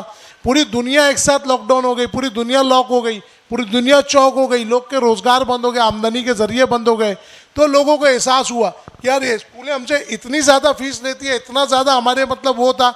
जब उन्होंने अपने कर्ज जोड़ने लगे, यार किसी के आंख पे 40,000, किसी के आंख पे 50,000, और जिसके 2-2, 3-3, 4-4 बच्चे थे, उनका तो 2.5, 3-3 लाख में कर्ज पहुंच गया 2 साल 3 साल का। क्योंकि 2 साल जो कंपलसरी बंद हुआ, हमारा खाना खर्चा राशन तो बंद नहीं हुआ, ये स्कूलें बंद होने के बाद ये पढ़ाई भी नहीं, कुछ नहीं की, इन्होंने फीस में भी आपके साथ खेला, पूरी फीस आपको की, वो फीस आपके सर पे चढ़ गई, आपकी आमदनी ने अभी भी बहुत सारे लोग के रोजगार, खासतौर से जो मिडिल क्लास है, देखो जो अपर क्लास होते हैं ना, अपर क्लास वो अमीर होता है, उसको उसकी शोहरत, उसकी इज्जत से मतलब होता है, वो अमीर है, उसको पैसे का कोई टेंशन, कोई हेडेक नहीं होता। लेकिन लोअर क्लास होता है ना, जिसको हम गरीब कहते हैं, उसको भी कोई टेंशन नहीं होता, कहीं भी लाइन लगा के अपना निकाल सकता है। लेकिन जो मजदूर क्लास, मिडिल क्लास, दरमियाना क्लास जो है ना, जो ना भूखा रह सकता है ना हाथ फैला सकता है, जो भीख नहीं मांग सकता, कहीं लाइन में लग नहीं सकता, बेचारा मेहनत मजदूरी करके रिक्शा चलाने वाला मजदूर, भीम भरने वाला, लूम चलाने वाला, अपनी मेहनत करके अपना घर चलाने वाला, ये जो मुतवस्त तबका जो है ना, जो मिडिल क्लास जो है, ये मध्यम वर्ग, ये सबसे ज़्यादा पीसा हुआ सैंडविच तबका ये बेचारे ना अपनी ज़रूरत पूरी कर सकते हैं, ना हाथ फैला सकते। इनको अपनी इज्जत भी बचाना है, ज़रूरत भी पूरी करना है, तो ये बेचारे बहुत ज़्यादा फंस गए। जब 1-1 लाख 80-80 हज़ार रुपये इनकी फीस हो गई, बच्चे ज़्यादा है तो सब 1.5-1.5 पौने 2-2 लाख हो गई, तो लोग को एहसास हुआ कि वाकई ये स्कूल कितना बड़ा आमदनी का जरिया है लोगों की, कितना बड़ा भ्रष्टाचार है, फीस के नाम पे कितना बदउनवानी और अत्याचार है, जुल्म है। तो लोग इसके अंदर फिर उठने लगे, आने लगे। नहीं तो हम लोगों का ये मिशन तो कई साल पुराना है। Forum for finance in education में 1996 के पिटिशन में हम लोग हैं, हम लोग ऑलरेडी 2009 के धरने में हैं। बात समझ में आ रही है आपको? तो ये तो पीटीए के लिए, बदउनवानी के खिलाफ 1991 के अंदर हम लोग धरना दिया करते थे, 1991 में, आज से लगभग आपको 30-31 साल पहले, जब हम लोग खुद स्टूडेंट थे। लेकिन ये आम आवाम को कम से कम ये कोरोना जो रहमत साबित हो गया, ये रहमत की जगह लोगों को आँख खोल दिया कि आज भी इतने कम पैसों में घर चल सकता है, आज भी लोग इतने अपने माँ बाप को वक्त दे सकते हैं, घरों में वक्त दे सकते हैं। लोगों के अंदर हमदर्दी का जज्बा कि खुद खा के बाजू वालों को भी आज कैसे खिलाया जा सकता है, ये सब तमाम चीज़ें हमको कोरोना ने सिखा दिया। तो ये कोरोना ने ये आँख खोली कि ये स्कूल वाले इतना भ्रष्टाचार कर रहे हैं, इतनी बदउनवानी कर रहे हैं, इतना ज़्यादा हमको लूट रहे हैं, तो लोगों को फिर इसके अंदर इंटरेस्ट पैदा हुआ। नहीं तो उससे पहले जब हम लोगों को पीटीए के ताल्लुक से, फीस कैलकुलेशन के ताल्लुक से जब समझाते थे, कोई सुनने को तैयार नहीं था। लेकिन आज जब ये चीज़ बढ़ गई, लोगों को समझ में आने लगा कि ये स्कूल वाले तुम्हारे मोहताज है, तुम स्कूल के मोहताज नहीं हो। अगर तुम तुम्हारे बच्चे वहाँ भेजोगे, फिर मैं आपको दोहरा रहा हूँ, मैं प्राइवेट स्कूलों की बात कर रहा हूँ, जो ऑलरेडी अनएडेड और एडेड जो स्कूल है वो तो वैसे ही फ्री है। ये जो अपने आप को प्राइवेट स्कूल बोलते हैं ना, परमानेंटली अनएडेड, कायम से बिना अनुदानित, में उनकी बात कर रहा हूँ कि उनको लाइसेंस ही, उनको परमिशन ही इस बिना पर मिलता, रिकग्निशन, कि आपका अदारा जो है that should be economically sound, यानी आप मतलब मालदार अदारा है, आप अपने एरिया में मुफ्त तालीम दे सकते हो तो करो। ये जो सेल्फ फाइनेंस के नाम पे एक धोखा है ना, देखो अभी आपके घर में कोई मेहमान आवे, कोई मेहमान आपके घर में आया, आपके दर पे आया, तो आप जो भी हो उसको थोड़ी बोलते तू चाय लेके आ, तू समोसा, तू बिस्किट लेकर आ, उसको आप मैनेज करते हो ना। आपके इधर आने वालों को जो चाय नाश्ता देना है वो करना आप मैनेज करते हो। आप थोड़ी बोलते कि नहीं मैं उससे चाय का पैसा, बिस्किट का पैसा और चूड़े वेफर का पैसा लूंगा, फिर उससे मैं उसको खिलाऊंगा। तो ये सेल्फ फाइनेंस का मतलब ही होता है कि अपने खुद के पैसे पे चलने वाली स्कूल, यानी वो अदारे के बच्चों से पैसा लेकर चलाने को सेल्फ फाइनेंस नहीं बोलते। ये बहुत बड़ा मिस इंटरप्रिटेशन है, याद रखो। ये अक्सर जगह क्या बोलते हैं, हमको तो गवर्नमेंट से कोई मदद नहीं आती, जो बच्चे फीस देंगे उसी से चलेगा। जब फीस दे के हमको हमारे खुद को उसको करना है। जैसे 4 दोस्त लोग मिले, उन्होंने बोला यार चलो मिल के अपन कुछ खाते कंट्रीब्यूट करते। बोले एक काम करो, सब कोई ₹10 निकालते। वो चारों ने तय किया कि बोले हम चाय पियेंगे। क्या हुआ, चलो चाय पियेंगे, तो चारों लोगों ने ₹10 निकाला। वो चाय वाले के पास गए, बोले 4 चाय लाए, चाय कितने की है? उसने बोला ₹40 की है। उन्होंने बोले ले आ। क्या बोले ले आ। अब वो चारों जन चाय पिए, चाय पीने के बाद उसको ₹40 अदा किए, चले गए। फिर बाद में लोग बैठ के सोचे कि जब हमको हमारे ही खुद के पैसे की इसमें हमारा कंट्रीब्यूट करके फ़ायदा क्या हुआ? एक आदमी भी तो एक्स्ट्रा पिया नहीं भाई, मेरे 10 की चाय मैंने पिया, उसके 10 की चाय उसने पिया, उसके 10 की चाय उसने पिया। तो जब हमको हमारे ही पैसे की चाय पीना या खाना है तो कंट्रीब्यूट का मतलब क्या हुआ? अगर हमको हमारे ही पैसे से हमको पढ़ना है, हमारे ही पैसे से फीस एडजस्ट करना है, हमारे ही पैसे से टीचर अपॉइंट करना है, तो हम तुम्हारे थ्रू क्यों करना? हम खुद कर सकते हैं ना। तुम क्यों अदारा चला रहे हो? अदारा चलाने का मतलब ही यही होता है कि अदारा उन बच्चों के लिए क्या सहूलत पैदा कर सकता है, अदारा क्या सहारा बन सकता है अपने समाज के लिए, वो अदारा उस एरिया के बच्चों को क्या मुफ्त तालीम दे सकता है। आज सबसे बड़ा हमारा जो सेटबैक रोना क्या मालूम है, हमारे अदारे, चाहे वो मजहबी अदारे हो चाहे तालीमी अदारे हो, ये समाज का सहारा बनने की जगह समाज पे लाइबिलिटी, जिम्मेदारी यानी बोझ, ये बोझ बन गया हमारे ऊपर कि हमको इनका सब पूरा करना है। बात समझ में आई? तो ये सबसे बड़ा मसला है। तो हम लोगों ने इसके अंदर क्या क्या अचीवमेंट किया, किस तरीके से हमारा काम था, लोगों के सामने ये कानून ला के बता के पेश करना ताकि लोगों की आंखें खुले। अब लोग हमसे सवाल करते हैं कि भाई इतने टाइम से कर रहे हो, क्या हुआ क्या नहीं हुआ। ये वही लोग सवाल करते हैं जो हमसे दूर हैं या जुड़ना नहीं चाहते, वो इंतजार में बैठते कोई निवाला उड़ के आवे उनके मुंह में जावे। भाई तंदूर से भी रोटी निकालना तो चिमटे का मुंह जलाना पड़ता है ना। जब आप कुछ करोगे नहीं, कुछ देखोगे नहीं, समझोगे नहीं, तो क्या होगा आपके साथ? तो भाई जो भी आपके मन में सवालात है, मैं मेरी बात को कंक्लूड करता हूं ताकि आप लोग सवालात की शक्ल में मुझसे करो, ताकि मैं बातें बताऊं और क्या क्या चीज़ें गवर्नमेंट ने क्या क्या पास करके दिया है, क्या क्या सहूलतें आप लोग को है। जैसे जैसे आप लोग के सवालात आएंगे सामने, उस तरीके से मैं तमाम कानून के हवाले के साथ दूंगा। आप ये सब तमाम बातें एसएस कोड के लिए बताऊंगा। तो मैं अपनी बातों को यहाँ रख कर मैं आवाम को मौका देता हूँ, जिसको जो तकलीफ है, जिसके मन में जो सवाल है, जैसे हमारी ये बहन कुछ पूछना चाहती है, तो इंशाल्लाह आप सवालात के ज़रिए से मैं इसकी तफसील आपके सामने और मज़ीद पेश करूँगा, ताकि आप लोगों को आपके हिसाब, मैं अगर बोलने जाऊँगा तो पूरा दिन पूरी रात भी बोलते रहूँगा तो कम है। आप लोग सुनोगे, बाउंस होगा, आपको लगेगा हमारे मुफाद का नहीं है। लेकिन जिस भाई की जो तकलीफ है, जिसके मन में जो तकलीफ है, जो जिस चीज़ से जूझ रहा है, जिस पे बीत रही है, जब उससे रिलेटेड मैं कानून और सहूलत आपको बताऊंगा, हुकूमत की तरफ से क्या मिला है, तो वो आसानी से आपकी बात में समझ में आएगा।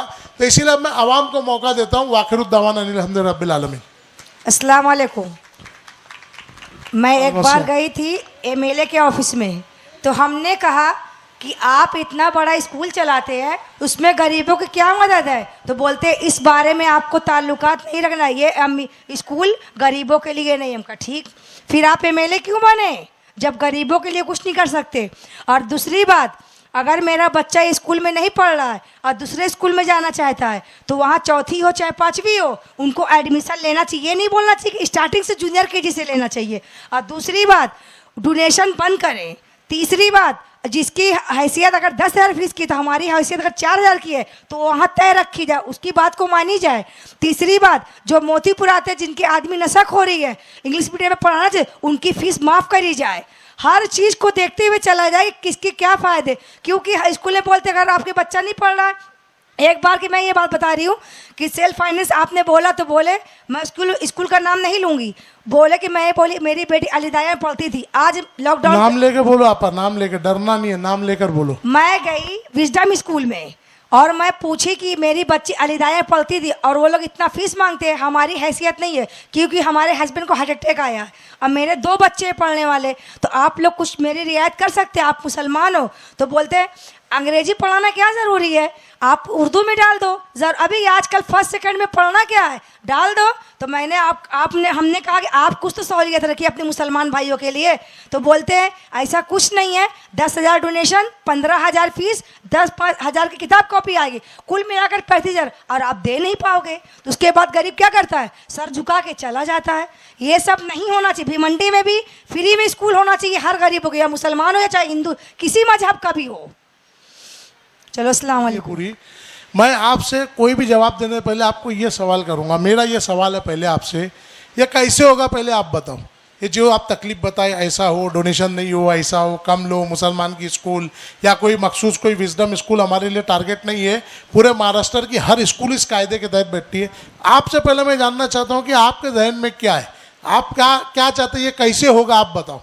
ये तो मैं अपनी जो मजबूरी थी, तो मतलब फिर मेरे बच्चों का पढ़ने का इंग्लिश मीडियम में अधिकार नहीं है। फिर हाँ। आपने क्या किया फिर आज तक, ये सब जो मजबूरी आपकी थी, आपको तकलीफ थी, उसके लिए आपने क्या मैं किया? बहुत मौके ढूंढ रही थी, कोई ऐसा मिले। आज हमको मौका मिला, इसलिए दिल की खोल के पूरी बात रख दी। मतलब सिर्फ आपने सिर्फ भड़ास निकाली अपनी, बिल्कुल। अमली तौर से कोई काम नहीं किया आपने। मैंने ठीक किया। है, अब आप क्या किया बताइए। मैं 2-3 स्कूलों में गई, पूछी, वहां पर सब यही दे, अगर आपको पढ़ाना तो इतना आपको पैसा देना है। उसके बाद चले आए। फिर अपने घर में झगड़े हुए। जब बच्चे पढ़ नहीं पा रहे तो टेंशन तो रहता ही ना हर को। अब आप ध्यान से मेरी बात सुनिए, बिल्कुल ध्यान से सुनिए। आप खाली गई अलग अलग जगह, अलग स्कूलों में, बेसिकली आपने ऐसा कुछ किया ही नहीं जो अमली तौर से लड़ा जाता है ना। पहले मैं आपको एक चीज़ बता दूं, वो कोई विजडम स्कूल या कोई आपकी साफिया या कोई केमीएसा नेशनल या हॉली मेरी की बात नहीं है। ये कानून जो भी पास होता है ना, ये पूरे महाराष्ट्र के लिए होता है। हम क्यों नहीं लड़ पाते मालूम है? एक बुनियादी थीम याद रखो।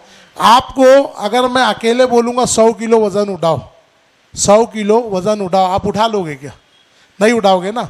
वही अगर आपकी तरह 10 लोग को बोला जाएगा मिल के एक साथ वो 100 किलो उठाओ, तो वो 10 लोगों में 100 किलो जब बढ़ जाएगा तो एक के हिस्से में 10 किलो वजन आएगा। लेकिन वही 100 लोग अगर आप मिल जाओगे तो एक के हिस्से में 1 किलो ही वजन आएगा। तो याद रखो, सबसे पहले हमारी कामयाबी का जो पहला राज है ना, वो इत्तेहाद में। फर्द कायम रब्त मिल्लत से है, तन्हा कुछ नहीं, मौज है दरिया में, बैरून दरिया कुछ नहीं। तो ये आप ध्यान रखो कि आपको सबसे पहले अपनी तरह और लोगों को जमा करना है। जब और लोग आपकी तरह जमा होंगे और विजडम और दूसरी ऑलरेडी साफिया स्कूल के लिए ऑलरेडी यहाँ एक बड़ा ग्रुप काम कर रहा है, तो मैंने कहीं आपको जो उनकी न्यूज़ चली, वो पूरे पेरेंट्स जाके वहाँ मेहनत किए। आप बोले ना पहली बार मौका मिला है, तो आप कहाँ रहते हो? इधर ही गैबी नगर में रहते हो आप। तो ये आप खान कंपाउंड, आप कहीं पर मुझको कोई न्यूज़ में या जो दूसरे हमारे जो पेरेंट्स यहाँ पर विजडम स्कूल में ही खासतौर से स्ट्रगल कर रहे हैं, आप कहीं नज़र नहीं आए। अगर आप उनके साथ जुड़े होते तो आपका मामले और आगे बढ़ जाते। अब आपकी बात के ऊपर आता हूँ मैं कि पहली चीज़ तो आपको जब बुनियादी आपके हुकूक ही नहीं मालूम कि ये कोई भी स्कूल में खाली आप गए टाइम पास करके आ गए, इसको मराठी ज़बान में बोलते हैं हेलपाटा, खाली चक्कर मार के आ जाना। बात समझ में? आप गए और घूम के खाली वहाँ से आप चले आए। जबकि होना ये चाहिए था कि आपके साथ आपके हस्बैंड है ना, माशाल्लाह हयात है ना, आपके और घर के दूसरे भाई, दूसरे बड़े फर्द, उनको आपके सामने आना चाहिए। और इस तरीके से जो हुकूमत की बातें, जैसे मैं बोला ना, सबसे पहले आप मेरा चैनल सब्सक्राइब करना, पीटीए से रिलेटेड जितनी भी उसके अंदर अलग अलग स्पीचेज आप सुनो, बेगर बोले आपको वो नॉलेज आ जाएगा। जो आप बोल रहे हैं डोनेशन नहीं होना चाहिए, ये नहीं होना चाहिए, देखिए महाराष्ट्र गवर्नमेंट, गवर्नर, राज्यपाल हमको तमाम कानून थाल में सजा कर दे दिए। डोनेशन इलीगल है, डोनेशन हराम है, नहीं ले सकते। जो डोनेशन लेगा वो एंटी करप्शन हुआ ना, आपकी साफिया स्कूल पे भी हुआ डोनेशन पे, दांडेगर में भी हुआ है, और भी बहुत सारी स्कूलों में कहाँ हुआ है पूरे महाराष्ट्र के। जब आप न्यूज़ देखोगे तो बोलने का मतलब वो ऑलरेडी हुकूमत ने उसको इलीगल कहा है। लेकिन होता क्या है कि आज तक जो मामलात थे ना, चाहे कर्ज लेके देना हो या कोई और दूसरी मामलात थे, तो लोग जब तक ये कोरोना और ये लॉकडाउन का टाइम नहीं आया था ना, चाहे वो चोरी चमारी करके भरना हो, खोम में ताखे में पानी बढ़ा के भरना हो, किसी तरीके से धक्की मार के लोग एडजस्ट करके भर देते थे। लेकिन लॉकडाउन के बाद से जब ये तकलीफ बढ़ गई ना आपा, तो लोगों की आंख खुली कि नहीं, ये स्कूल तो बोझ है, स्कूल की फीस बोझ है। तो जितनी बातें आप बोल रहे आपकी सुने नहीं, कौम के नाम पे माने नहीं। मैं आपको पहले ही वो चीज़ बता दिया कि जब कोई स्कूल खुलती है तो उनको ऑलरेडी ये कानून, देखो जैसे कोई भी आदमी क्राइम करता है, मर्डर किया, चोरी किया, तो उसके कानून की किताब है ना, उस कानून को आईपीसी बोलते, इंडियन पेनल कोड, ताज़ीरात हिंद आपने फिल्मों में सुना होगा। उसी तरीके से स्कूल के कानूनी किताब ये SS code, secondary school code इसका नाम है। क्या नाम है इस किताब का? पूरे स्कूल के कवानीन, मतलब स्कूल इसके मुताबिक चलता है, स्कूल के पूरा कानून है।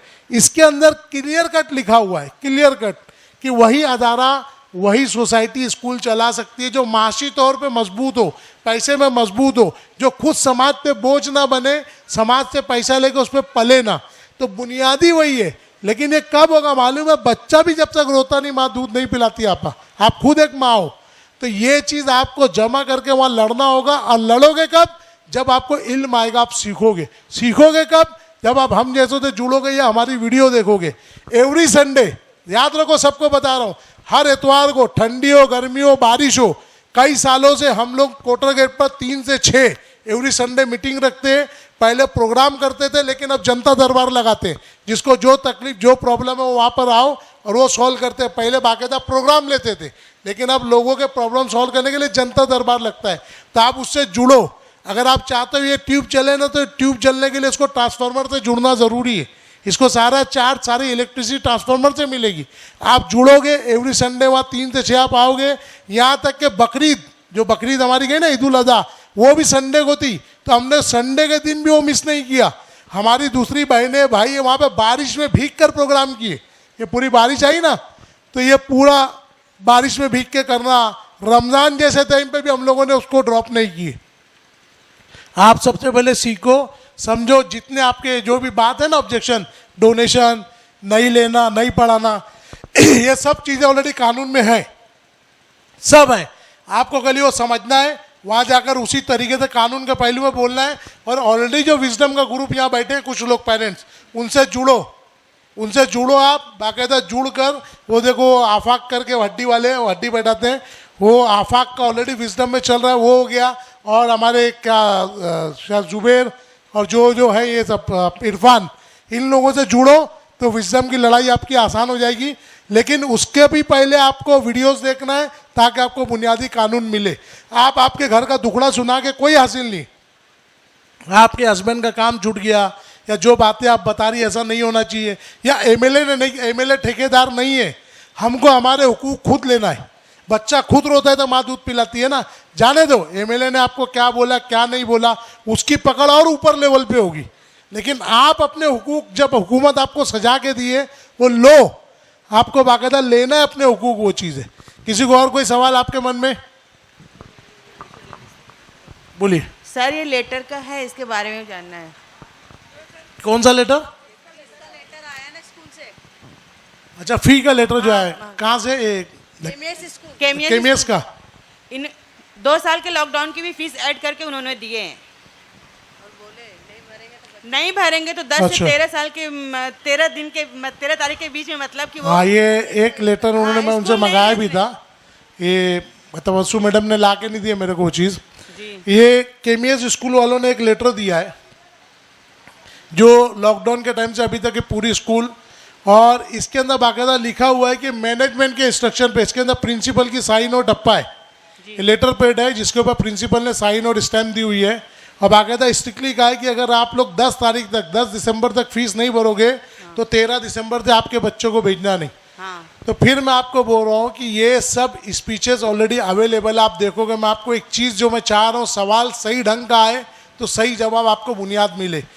देखो, हम लोगों ने काफ़ी जिद्दोजहद और मेहनत करके ना, जो अलग अलग जीआर थे गवर्नमेंट के, अलग अलग कानून, आईटी हो गया, राइट टू एजुकेशन हो गया, तुम्हारा पीटीए एक्ट का हो गया, बच्चों की यूनिफॉर्म ड्रेसेस के ताल्लुक से जो शिकायतें आ रही है, जो पहले चर्चा चला, तो अब मुद्दे की बात मैं आपको बताता हूँ कि 7 जून 2022 को, याद रखो डेट क्या कहा मैंने, 7 जून 2022 को, ये स्कूल का जो नया साल शुरू हुआ ना जून में, उस वक्त एजुकेशन डिपार्टमेंट से डिप्टी कमिश्नर ने अपनी साइन के साथ एक आउटवर्ड नंबर के साथ एक लेटर, एक मार्गदर्शक गाइडलाइन, एक इंस्ट्रक्शन निकाला उनको, जिसको हम लोग ऑर्डर नंबर 381 कहते हैं। उसका आउटवर्ड नंबर 381 है, लेकिन उसको ऑर्डर नंबर 318 करते हैं। वो 3 पेज के ऑर्डर के अंदर क्लियर कट एजुकेशन डिपार्टमेंट ने तमाम स्कूलों को 7 जून 2006 को लिख कर भेज दिया है कि कोई भी बच्चे को जो स्कूल में पढ़ता है, उसको फीस तो छोड़ दो, किसी भी वजह से, खास तौर से फीस, किसी भी वजह से आप उसको तालीमी सिलसिले को रोक नहीं सकते। कोई अदारा, कोई मैनेजमेंट, बच्चा फीस नहीं भरता उसके लिए आप उसको शिक्षा से वंचित यानी तालीम से महरूम नहीं कर सकते। अगर आप ऐसा करोगे तो बच्चे का हक मारने का गुनाह, उसका जो तालीम का बुनियादी हक है ना, बाळकांचा शिक्षण घेण्याचे हक, उसके ऊपर गदा यानी उसके ऊपर आप उसके हक का वो कर रहे हो। 1 मई 2022 को महाराष्ट्र के अंदर बाल हक आयोग भी लागू हो गया। इससे पहले जैसे वुमेन्स राइट्स थे, दूसरे ह्यूमन राइट्स थे ना, तो 1 मई 2010 से महाराष्ट्र गवर्नमेंट ने स्पेशली चिल्ड्रन राइट एक्ट यानी बच्चों का चाइल्ड राइट एक्ट एक खास कानून स्पेशल बना दिया। ये चीज़ हो गई। अगर कोई स्कूल पैसे की वजह से, वो चाहे लॉकडाउन से बाकी हो कि 10 साल की बाकी हो कि 5 साल की बाकी हो, वो अगर बच्चे को तालीम से रोकती है तो वो अदारा भी सील हो जाएगा। वो प्रिंसिपल हो कि मैनेजमेंट हो कि टीचर हो, जो कोई भी उसको तालीम से महरूम करेगा उसके ऊपर बाकायदा गुनाह दाखिल होगा और उस शख्स को 3 महीने से लेकर 10 साल तक की जेल हो सकती है। याद रखो, ये बाकायदा already child care and protection act जो जुवेनाइल जस्टिस एक्ट 2015 के सेक्शन 75 के तहत ये चीज़ हो गई है। एक बात समझ लो आप, तो कोई भी आपके बच्चे को तालीम से नहीं रोक सकता। और दूसरी बात और अहम बात मैं जो आपको समझा रहा हूँ, कोई भी बच्चा हो उसको जो फीस के लिए या दूसरी चीज़ के लिए जो 48 किया जाता है, टॉर्चर किया जाता है, ये भी अंडर क्राइम आता है, ये क्रिमिनल ऑफेंस है। कोई भी अदारा आपके बच्चे को किसी किस्म का टॉर्चर नहीं दे सकता, उसके लिए भी 3 महीने 10 साल तक की सज़ा है। लेकिन एक टेक्निकली और कॉमन सेंस की बात सोचो, कोई भी बच्चा है, अभी ये मेरा बच्चा है, अभी ये स्कूल जाता है, तो क्या फीस ये भरता है क्या? फीस कौन सी में होते हैं? वालिदैन के ना। तो अगर किसी बच्चे की फीस बाकी है या किसी बच्चे को तुमको कुछ पनिश करना है तो उसके वालिदैन को करो ना, अगर आप उस चीज़ को सही बनते हो तो। भाई अगर उसको धूप में खड़ा रखते हो या उससे सफाई करवाते हो या उसको आप कोई टॉर्चर देते हो, मारते हो। जैसे एक स्कूल का हमारे कल शिकायत है कि बाकायदा चेयरमैन ने मारा बच्चों को फीस के नाम पर। तो ये सब जो चीज़ें हैं, मैं टेक्निकली बता रहा हूँ, वो तो किसी सूरत में नहीं मारना है, लेकिन मैं दुनियावी एतबार से बता रहा हूँ कि अगर तुमको सज़ा ही देना है तो बच्चे के वालिदैन को दो ना। बच्चा थोड़ी जिम्मेदार है फीस का, बच्चा तो पढ़ने आता है वहाँ पर। तो ये तमाम चीज़ें जो है ऑलरेडी इथिकल भी, अखलाकी तौर से भी गलत है और कानूनी तौर से तो एकदम गलत है। 3 महीने से लेकर 10 साल तक की जेल है जो बच्चों को प्रताड़ित करेगा। एक बात समझ लो आप। लेकिन ये आपको कब आएगा? एक बैठक में ये चीज़ समझेगी नहीं। आपको रेगुलर हमारे मूवमेंट से जुड़ना पड़ेगा, पीटीए मूवमेंट से, हमारा ऑल इंडिया पीटीए करके जो चलता है उससे आपको जुड़ना पड़ेगा। आपको समझना पड़ेगा इस चीज़ को। इसीलिए हम लोग भिवंडी में अलग अलग एनजीओज को लेकर एक संस्था फॉर्म कर रहे हैं, बाकायदा शिक्षा व्यवस्था सुधार समिति। ये ध्यान रखो आप लोग, ये बाकायदा एक संस्था फॉर्म कर रहे हैं हम लोग, शिक्षा व्यवस्था सुधार समिति, जिसके अंदर अलग अलग एनजीओज को लेंगे और खास तौर से उन लोगों को लेंगे जो नॉन करप्ट हो, जो इसको करे, जो स्कूल से अपना खर्चा पानी चालू ना करे, जिसके ऊपर चीटिंग का दाग ना हो, ब्लैकमेलर ना हो, खंडनी वाले लोग ना हो, वो लोग जो खुद अय्याश बदमाश हो, ऐसे लोग ना हो। उनको लेकर हम सिलेक्टेड लोगों की ऐसी एक बाकायदा कमेटी गठित करेंगे। कोई लोग गलती से हमसे जुड़ भी जाएंगे ना, तो उनको बिल्कुल उसी तरीके से मक्खन की तरह, मक्खी की तरह निकाल भी दिया जाएगा। तो ये जो लोगों को इससे भी जुड़ना है तो हमारा नाम बाकायदा व्हाट्सएप पे, दूसरी जगह वो चीज़ चल रहा है, हेड शिक्षा व्यवस्था सुधार समिति। अलग अलग एनजीओज को इसीलिए हम पकड़े, बहुत सारी संस्था, अभी तक 40 के ऊपर अलग अलग संस्था पिछले 3 दिनों में मेरे पास आके रजिस्ट्रेशन ले चुकी है, मेरे पास आके नाम रजिस्टर्ड करा चुकी है। 40 से ज़्यादा अलग अलग ऑर्गेनाइजेशन पिछले 3 दिनों के अंदर। तो ये चीज़ जिस अफराद को, जिस पेरेंट को भी जुड़ना है, आगे बड़े लेवल पे हमको मूवमेंट चला के बाकायदा अब हमको क्या करना है, जैसे मैंने आपको बताया ना कि कोई कानून जब बनता है, कोई भी कानून, कोई आदमी चोरी कर रहा है या कुछ कर रहा है, तो कानून को संभालने, वो व्यवस्था देखने के लिए पुलिस डिपार्टमेंट है ना। कोई चोर है तो उसको देखता कौन है? Police department. कोई खून किया कौन पकड़ता है? Police department. तो उसी तरीके से एजुकेशन के जो नए कानून या जीआर आते हैं या एजुकेशन के कोई भी मामला, कोई कानून पास होता है तो उसको स्कूलों में मनवाना और लागू करने का जिम्मेदार जो होता है 31 दिसंबर 2013 के बाद, 31 दिसंबर 2013 के बाद तमाम तर जिम्मेदारी कॉम्पिटेंट अथॉरिटी के तौर पे, सक्षम अधिकारी के तौर पर, जिम्मेदार के तौर पर म्युनिसिपल कॉरपोरेशन के हाथ में जो भी स्कूल आएगी उसका जिम्मेदार म्युनिसिपल आयुक्त होगा। तो अब अगला हमारा जो स्टेप ये है कि अब हम कोई संस्था से, कोई अदारे से, अलग अलग टीचरों से बहस झगड़ा हुज्जत ना करते हुए अब हम सीधा कमिश्नर के ऊपर प्रेशर बनाएंगे कि भाई ये तमाम कानून ऑलरेडी हुकूमत ने पास किया है, इसको लागू करने की, पकड़ने की, इसको गिरफ्त बना के इसको अमल बजावनी करने की जिम्मेदारी आपकी है। अगर आप नहीं करते तो आपके खिलाफ एक्शन लेंगे, नहीं तो आप इस्तीफा दो। ये बाकायदा हम लोगों ने ये पैटर्न इसको अपनाया हुआ है ताकि ब्लैकमेलिंग का, चोरी का, चीटिंग का, जो अदारे में जाके कट खाने वाले जितने सिस्टम है सब पर रोक लग जाएगी। बात समझ में आई? तो इसीलिए हमारा मकसद है वो चीज़ अमल में आवे, वो चीज़ अमल में आवे। लोग जाके कोई को ब्लैकमेल करके ना बच्चे के कोई हुकूक का हनन हो, ना कोई पेरेंट्स के हुकूक का हनन हो, ना ही किसी अदारे के हुकूक का हनन हो। बात समझ में आई? तो हमको कानूनी तौर पे अपने हुकूक मनवाने के लिए ये तरीका अपने को करना है। तो आप लोग जो व्हाट्सएप ग्रुप में नहीं भी जुड़े होंगे तो अलग अलग हमारी बहनों का जो व्हाट्सएप ग्रुप में जुड़ जाओ, तो जो ऑर्डर नंबर 381 जो आउटपुट नंबर बोल रहा हूँ ना, वो 3 पेज का आपको ऑर्डर मिल जाएगा। तो पूरी चीज़ आ जाएगी, तमाम बातें उसके अंदर आप लोगों को मिल जाएगी। बाबा यूनिफॉर्म की जो तकलीफ है, फीस की जो तकलीफ है, या बच्चे को टॉर्चर कर रहे एडमिशन नहीं है तो क्यों एडमिशन नहीं है, वो तमाम बातों की चीज़ें उसके अंदर मिल जाएगी आपको। कोई और सवाल? किसी को कोई और सवाल किसी के मन में? हाँ, अस्सलाम वालेकुम सर। वालेकुम अस्सलाम। आप नंबर ले लो आपा, आप जाके हमारी आपा लोग से व्हाट्सएप ग्रुप का नंबर ले लो, वो लेडीज़ ग्रुप में आपको ज्वाइन कर देंगे वो लोग। आप नंबर लिखा दो, आपको सब डिटेल मिल जाएगी उसके अंदर। अब विजडम का जो ऑलरेडी एक्टिव ग्रुप है ना पेरेंट्स का, वो उनके साथ आप वो करो, ठीक है? ये माइक जब तक दूसरे को दे दिया जाए, जितने ज़्यादा सवालात पूछोगे उतने ज़्यादा ये चीज़ आम होगी। मैं खाली कानून बताते जाऊंगा तो 10 दिन 10 रात तक आपको मैं लॉ ही पढ़ा सकता हूँ। बात समझ में आई? लेकिन उससे आपको कोई हासिल नहीं होगा। आपको जो चीज़ की तकलीफ है, जो चीज़ का आपको प्रॉब्लम आ रहा है, उस हिसाब से आप सवाल करोगे और वो कानून आपके सामने आएगा तो आसानी से आपको याद रहेगा। बोलिए। अस्सलाम वालेकुम रहमतुल्लाह। वालेकुम अस्सलाम रहमतुल्लाह। मेरा बच्चा एक स्कूल में पढ़ रहा है,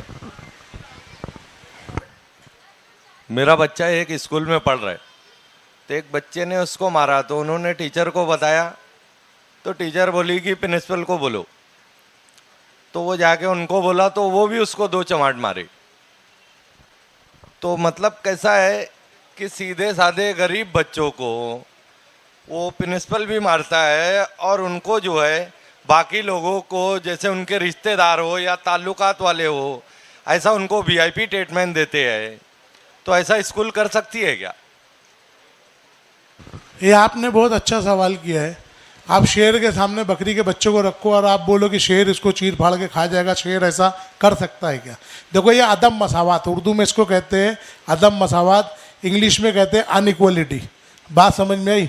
जो गैर समानता है ना, वो इसलिए है कि हमारा पूरा सिस्टम संतरी से लेके मंत्री तक भ्रष्ट है।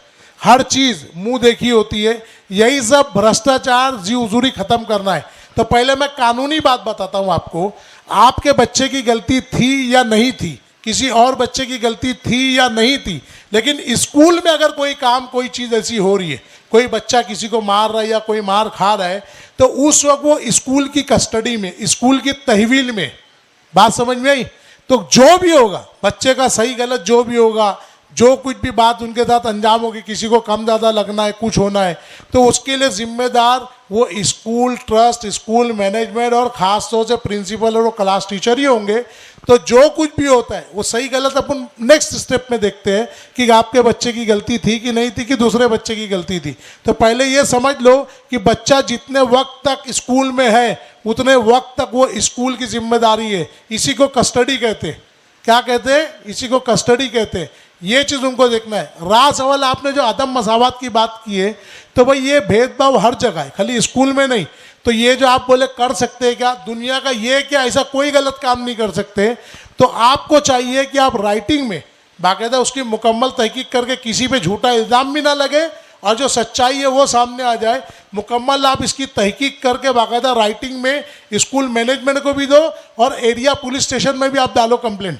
एरिया पुलिस स्टेशन में कंप्लेंट डालो, उसी की कॉपी आप म्युनिसिपल आयुक्त को भी दो, एजुकेशन डिपार्टमेंट में भी दो, ताकि डिपार्टमेंटली भी इसकी इंक्वायरी हो। अगर हकीकत में रियल में वो कसूरवार है, प्रिंसिपल सब है, तो वो चीज़ हो। रहा सवाल जो आप बोले प्रिंसिपल ने बच्चे को 2 चमाट मारा, ये मारा, तो मैं आपको फिर बता दे रहा हूँ, बच्चा उनकी कस्टडी में है, बच्चे की गलती हो कि नहीं हो, किसी भी सूरत में ना प्रिंसिपल ना टीचर बच्चे पर हाथ उठा ही नहीं सकता।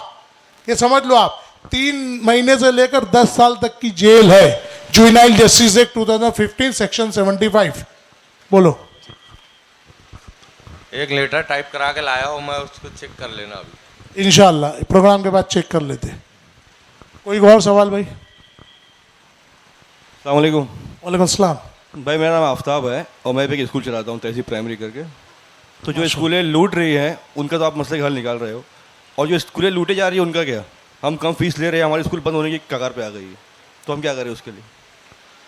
देखिए, जब बात बोले निकलती है तो बहुत दूर तक जाती है। नंबर 1, अगर आप स्कूल चला रहे हैं और बहुत कम में चला रहे हैं तो अल्लाह आपको जज़ाए खैर दे और अल्लाह आपकी हिफाजत करे। लेकिन जो पहला मरहला है, एक बच्चा बोलेगा कि भाई मैं ड्राइविंग एकदम सही करता हूँ, मैं कोई ट्रैफिक के रूल नहीं तोड़ता। सुनिए गौर से, बहुत अहम बात बता रहा हूँ। एक बच्चा अगर बोलेगा मैं ट्रैफिक के कोई रूल नहीं तोड़ता, जितने उसके शराइत है गाड़ी चलाने के, गाड़ी के, मोटर व्हीकल एक्ट के, मैं उन शराइत के तहत ही गाड़ी चलाता हूँ, मैं ज़रा भी उसके अंदर वो नहीं करता। बस मेरी एक गलती है कि मेरे पास लाइसेंस नहीं है गाड़ी चलाने का, तो क्या बोलोगे आप? तो सबसे पहले हमारे किसी भी भाई को अगर स्कूल चलाना है तो कानूनी तौर पे स्कूल को लीगलाइज करे, उसका लाइसेंस लेवे, लाइसेंस लेने के बाद करे, और जो जज्बा है अल्लाह उसको बरकरार रखे आपके जज्बे को कि आप वाकई इतने कम में पढ़ा रहे हैं। भाई लीगल करने के लिए ना फिलहाल तो 1 एकड़ जगह चाहिए। हाँ, उसकी आपको मालूम है कॉस्ट क्या जाती है? हाँ, देखो वही चीज़ बता कहाँ से होगी फिर? मैंने आपको पहले ही बता दिया, जो एसएस कोड है स्कूल चलाने के कानून की किताब है, इसके अंदर क्लियर कट लिखा हुआ है, ऐसा कोई अदारा या ऐसा कोई शख्स या ऐसा कोई आदमी स्कूल चलाने का सोचे भी ना जिसकी खुद की अपनी कैपेसिटी ना हो। पहली बात, जब ये कानून में लिखा है, तो आपको अगर चलाना है तो मैं एक मशवरा दे सकता हूँ, आप एक अच्छी टीम खड़ी करो, फाइनेंशियली जो स्ट्रांग हो, जो आपको आपकी तरह, अगर आपके मन में वाकई जज्बा है कौम के लिए कुछ करने का और समाज के लिए, टीम आप बना के चलो फिर इंशाल्लाह वो भी करेंगे। जिस दिन वो मौका लगेगा, अच्छे अफराद मिलेंगे, वो भी करेंगे। लेकिन ये पीटीए का काम और ये तालीमी बदउनवानी रोक कर मैं दूसरे काम में नहीं लग सकता ना। एक आदमी अच्छा तैराक हो और उसको कोई आके बोले मुझको एरोप्लेन चलाना है, आप वो छोड़कर, अब तैरना छोड़कर पहले प्लेन सिखाओ मेरे को, तो वो भी इंशाल्लाह करेंगे जब तैरना पूरा हो जाएगा। जरूर बनाएंगे आपके लिए भी टीम इंशाल्लाह। बजाओ ताली भाई के लिए।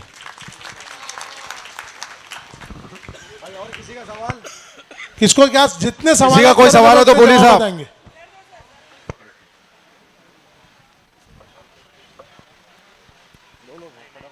सवालात जितने ज्यादा रहेंगे ना भाई, उतनी ज्यादा बातें कानूनी आपके सामने आएगी, नहीं तो प्रोग्राम वाइंड अप कर दिया जाएगा। फिर आपको चैनल पर ही जाकर वीडियो। लेडीज में किसी का कोई सवाल है क्या? आगे आपका सवाल है, क्या सवाल है तो तेज बोलिए। ये अटल बिहारी वाजपेयी कॉलेज पूना में, और उसका जो है ना फीस का थोड़ा प्रॉब्लम हो रहा है, फीस का थोड़ा प्रॉब्लम हो रहा है। तो रईस सर जो है ना 80,000 रुपया उसका हॉस्टल का फ़ीस दिए हैं, और ट्रस्ट वाले मुंबई से 3 लाख रुपए का वो लोग फ़ीस दिए हैं, और फिर अभी रिफंडेबल फ़ीस जो है ना 30,000 रुपया मांग रहे हैं वो लोग। रिफंडेबल फीस में समझा नहीं।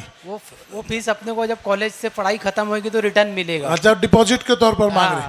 मैं सबसे, भाई आपका नाम? बरकतुल्ला अंसारी। कहाँ रहते हैं भाई आप? ये खान कंपाउंड में। ठीक है, सबसे पहला मेरा सवाल आपसे ये भाई, आपकी बच्ची का जो एडमिशन हुआ है वो मेरिट में हुआ है या आपने मतलब पेमेंट सीट पे एडमिशन कराया है? नहीं, तो ये अपना ओबीसी बना हुआ था। हाँ, ओबीसी मेरा लेकिन वैलिड नहीं हुआ, तो फिर अपना इनकम सर्टिफिकेट के बेस पे हुआ है। मैं ये आपसे सवाल कर रहा हूँ भाई, आपकी बच्ची का एडमिशन आपने पेमेंट सीट पर लिया हुआ है या आपका मेरिट लिस्ट के हिसाब से हुआ है? अगर मेरिट लिस्ट में होता MBBS, आप कहीं यहीं की खान कंपाउंड की एक बच्ची है, रिक्शा ड्राइवर की बच्ची है, उसका साल के 17,500 रुपये पर एडमिशन MBBS में हुआ, ये हमारे लिए बहुत फख्र की बात है। तो मेरा जो है ना वो लिस्ट में नाम आया था बच्ची का, आप प्राइवेट कॉलेज में भरे होंगे और मैनेजमेंट कोटे में भरे होंगे ना आप? हाँ, तो मैनेजमेंट कोटा जो होता है वो पेइंग सीट होती है। तो सबसे पहली चीज तो पे सीट में अपने लोगों का रुझान यही बनाना है, सीट खरीद कर लेना ही नहीं है। सबसे पहले तो हम खुद बदउनवानी की जड़ बन रहे। देखो हम लोग का मिशन मूवमेंट जो है ना, वो भ्रष्टाचार, बदउनवानी, करप्शन को खत्म करना है।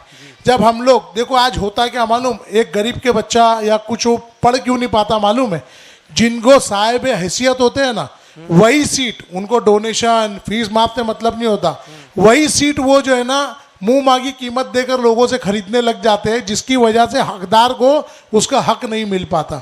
तो सबसे पहले तो ये एक चीज़ मैं अभी आपको बताता हूँ, आपकी बच्ची के लिए भी सहूलत है इंशाल्लाह। सबसे पहली चीज़ तो ये एक सोच बना लो आप, जो हो गया सो हो गया, आइंदा आप ना कौम का कोई बच्चा या आपको जिसके पास आएंगे आप मशवरे के लिए, ये चीज़ जहन बना लो कि हमको कभी भी सीट खरीद कर नहीं लेना है। हमको हमारी मेहनत पर चाहे उसके लिए 1 अटेम्प्ट 2 अटेम्प्ट 3 अटेम्प्ट 4 अटेम्प्ट लगे, हमको वो करना है। देखो मैं इसकी एक मिसाल देता हूँ आपको, फिर मैं आपकी बच्ची का है स्कॉलरशिप का भी इंतजाम हो जाएगा इंशाल्लाह, अलग अलग ट्रस्ट है वो हो जाएगा। थोड़ी मेहनत है क्योंकि कोविड के बाद से, सुनो गौर से, लॉकडाउन जब से हुआ है उसके बाद से लॉकडाउन में अक्सर जो अदारे थे, हमारे जो बड़े बड़े अदारे थे जो लोगों की मदद करते थे, खैराती अदारे, वो लॉकडाउन में लोगों का राशन खिला पिला और दवा के चक्कर में खाली हो गए। 90% बॉम्बे के अदारे खाली हो चुके, तो इसीलिए वो बहुत ज़्यादा स्कॉलरशिप कम कर दिए, इमदाद कम कर दिए। नहीं तो ऐसे अल्हम्दुलिल्लाह कौम की किसी भी बच्चे के लिए अपने अदारे हमेशा खड़े रहा करते थे। मैं आपको एक छोटी सी मिसाल देता हूँ, एकदम छोटी सी मिसाल देता हूँ। हम लोग जब एक मूवमेंट चलाते थे, एक मुहिम, थोड़ा ध्यान दो भाई लोग, बहुत अहम चीज़ है। हम लोग को पहले बोलते थे यूपीएससी एमपीएससी का एग्ज़ाम दो, आईपीएस आईएएस के लिए आप ट्राई करो, आप एग्ज़ाम अटेम्प्ट करो, उसकी कोशिश करो, इम्तिहान दो। तो ऐसे बहुत सारे लोग थे हमारे पास जो अटेम्प्ट करते थे। अब वो मजदूर का बेटा होने की वजह से, गरीब का बेटा होने की वजह से, या उतना ज़्यादा स्टूडियस नहीं था, वो अक्सर फेल होते थे, मतलब अटेम्प्ट गिर जाता था। कई अटेम्प्ट होने के बाद लोगों ने मजाक बनाया हम लोगों को मजाक बनाया, क्यों उनके पीछे टाइम पास करते हो, क्यों अपना टाइम वेस्ट कर रहे हो, ये तो फालतू चीज़ है। तो मैं आपको एक बुनियादी बात बताता हूँ, याद रखना। एक बच्चा उसने समझो आईपीएस का एग्ज़ाम दिया या आईएएस का एग्ज़ाम, कलेक्टर का एग्ज़ाम देने के लिए उसने वो किया, एडमिनिस्ट्रेटिव सर्विस का। अब वो पहले अटेम्प्ट में समझो फेल हो गया, फिर कोशिश किया फेल हो गया, 8-10 बार कोशिश किया फेल हो गया। लेकिन आप एक चीज़ ये समझो कि आपके समाज में जब कभी भी ऐसा वक्त आएगा, कोई ऐसे हालात पैदा हो जाएंगे कि उस समाज की बातों को या उस समाज में कलेक्टर लेवल पर कोई बात करनी होगी या कलेक्टर से कोई बात करनी होगी, तो बंदा भले से फेल हो गया हो, वो बच्चा फेल हो गया है, लेकिन उसने भी वही सिलेबस क्वालिफाई किया है, वही स्टडी क्वालिफाई किया है, उसका ग्रेड वही है। कम से कम आपके समाज में एक बच्चा तो ऐसा होगा जो कलेक्टर और कमिश्नर लेवल पे बात कर सके। तो आप इसको, मेहनत को कभी ये नहीं सोचना चाहिए कि मेहनत ज़ाय होगी या रायगा होगी। तो आप लोगों का ये काम है कि आप कंटिन्यू कोशिश करवाते रहे। आप लोग पर्सनली आप संडे के दिन 3 से 6 के टाइम आइए, जो अदारे से और मज़ीद इमदाद मिलती है इंशाल्लाह हमारी पूरी टीम, आपको बोला ना, आप प्रोग्राम नहीं होता वहाँ जनता दरबार लगता है, आप आइए इंशाल्लाह, आपकी बच्चे के लिए भी कोशिश करते हैं। बाकी अल्लाह आमी व नासिर हो। कहाँ पे आना है? कोटरा गेट जलेबी वाले की दुकान है ना, सब अतर की दुकान लाइन से उसके पीछे ही हमारा ग्राउंड है। वहाँ किसको भी आप पूछोगे ना, इंजीनियर नवीद बता आपका ऑफिस वो। और स्कॉलरशिप के ताल्लुक से मेरे 2-3 स्पीचेज है चैनल पे, आप चैनल सब्सक्राइब कर लीजिए, मिल जाएगी आपको इंशाल्लाह। शुक्रिया। कोई और को कोई सवाल किसी के मन में? भाई सवालात पूछोगे तो और जवाबात आएंगे, नहीं तो प्रोग्राम को वाइंड अप कर दिया जाएगा।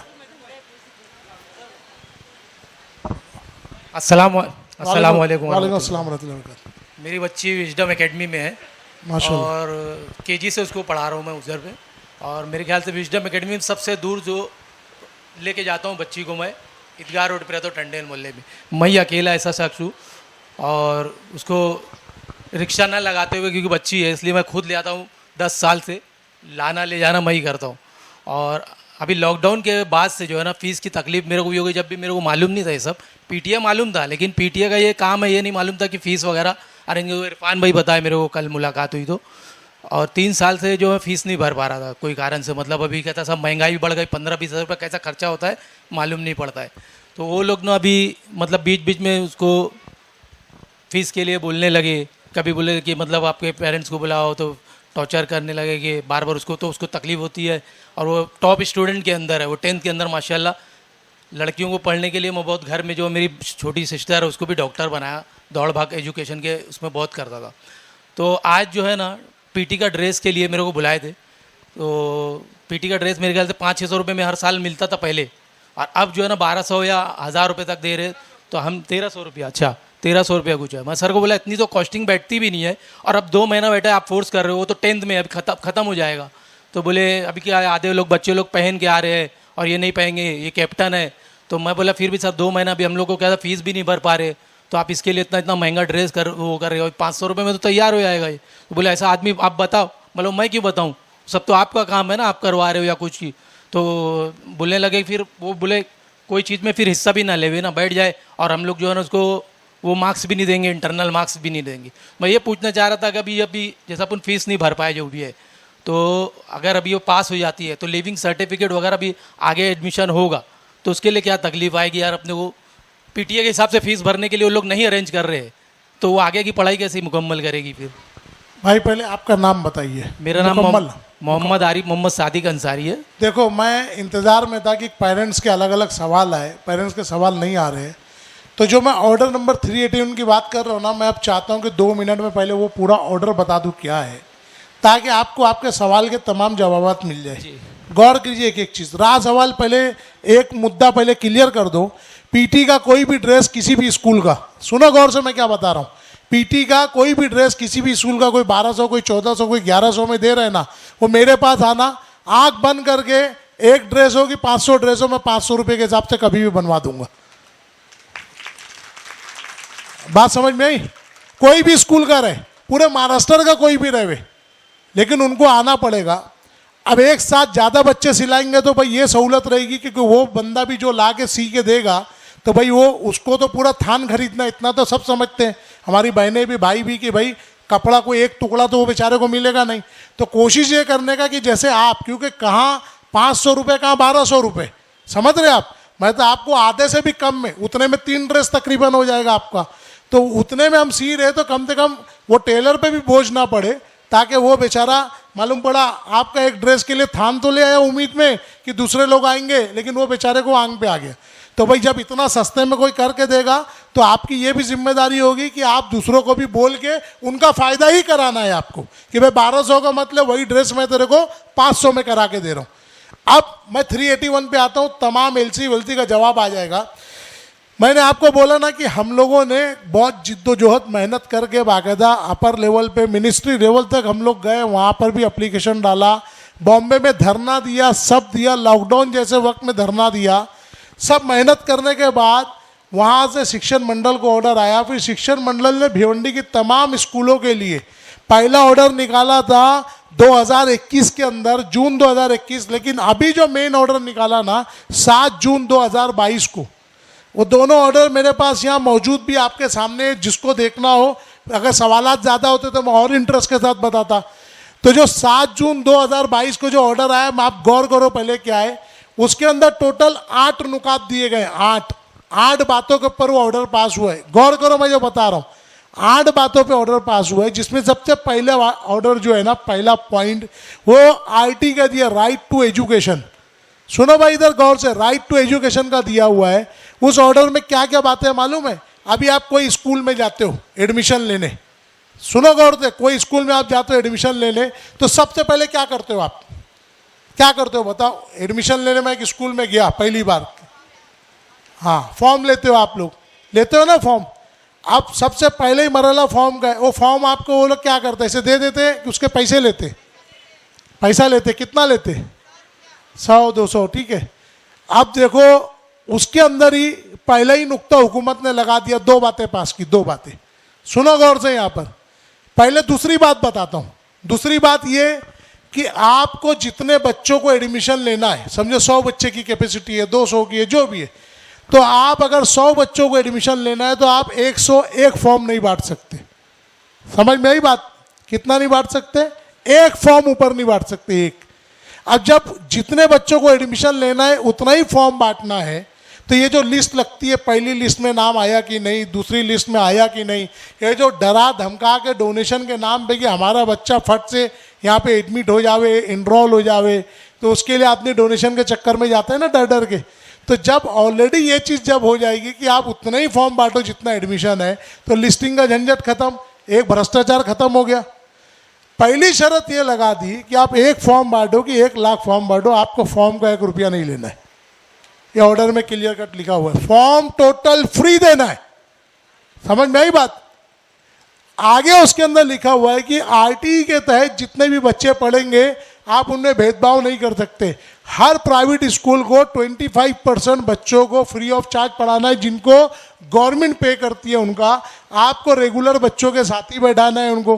टोटल बस्ता, किताब, कॉपी जो भी चीज़ है वो आपको फ्री देना है उनको, जो भी चीज़ आप दूसरे बच्चों को देते हैं। तो ये तमाम डिटेल उसके अंदर लिखी है। पॉइंट नंबर 2, शैक्षणिक शुल्क जो हमारा पीटीए का कायदा है, सुनो गौर से, बहुत अहम बात है। पीटीए का जो कायदा है वो पूरा डिटेल दिया कि 21 मई 2010 के जीआर को पूरा लागू करना है।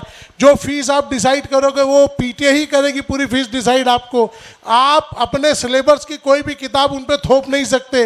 बाल भारती की जो 4 किताबें, यानी महाराष्ट्र गवर्नमेंट की जो एजुकेशन बोर्ड ने 4 किताबें वो की है फाइनल, उसके अलावा कोई किताब लाने का बोझ नहीं कर सकते, एक्स्ट्रा बोझ नहीं डाल सकते उसको। स्कूल से कोई भी चीज़ बेचना है, किताब, कॉपी, बस्ता, यूनिफॉर्म जो भी बेचना है, तो 2 शर्त लगा दी गवर्नमेंट ने। क्या की 2 शर्त लगा दी।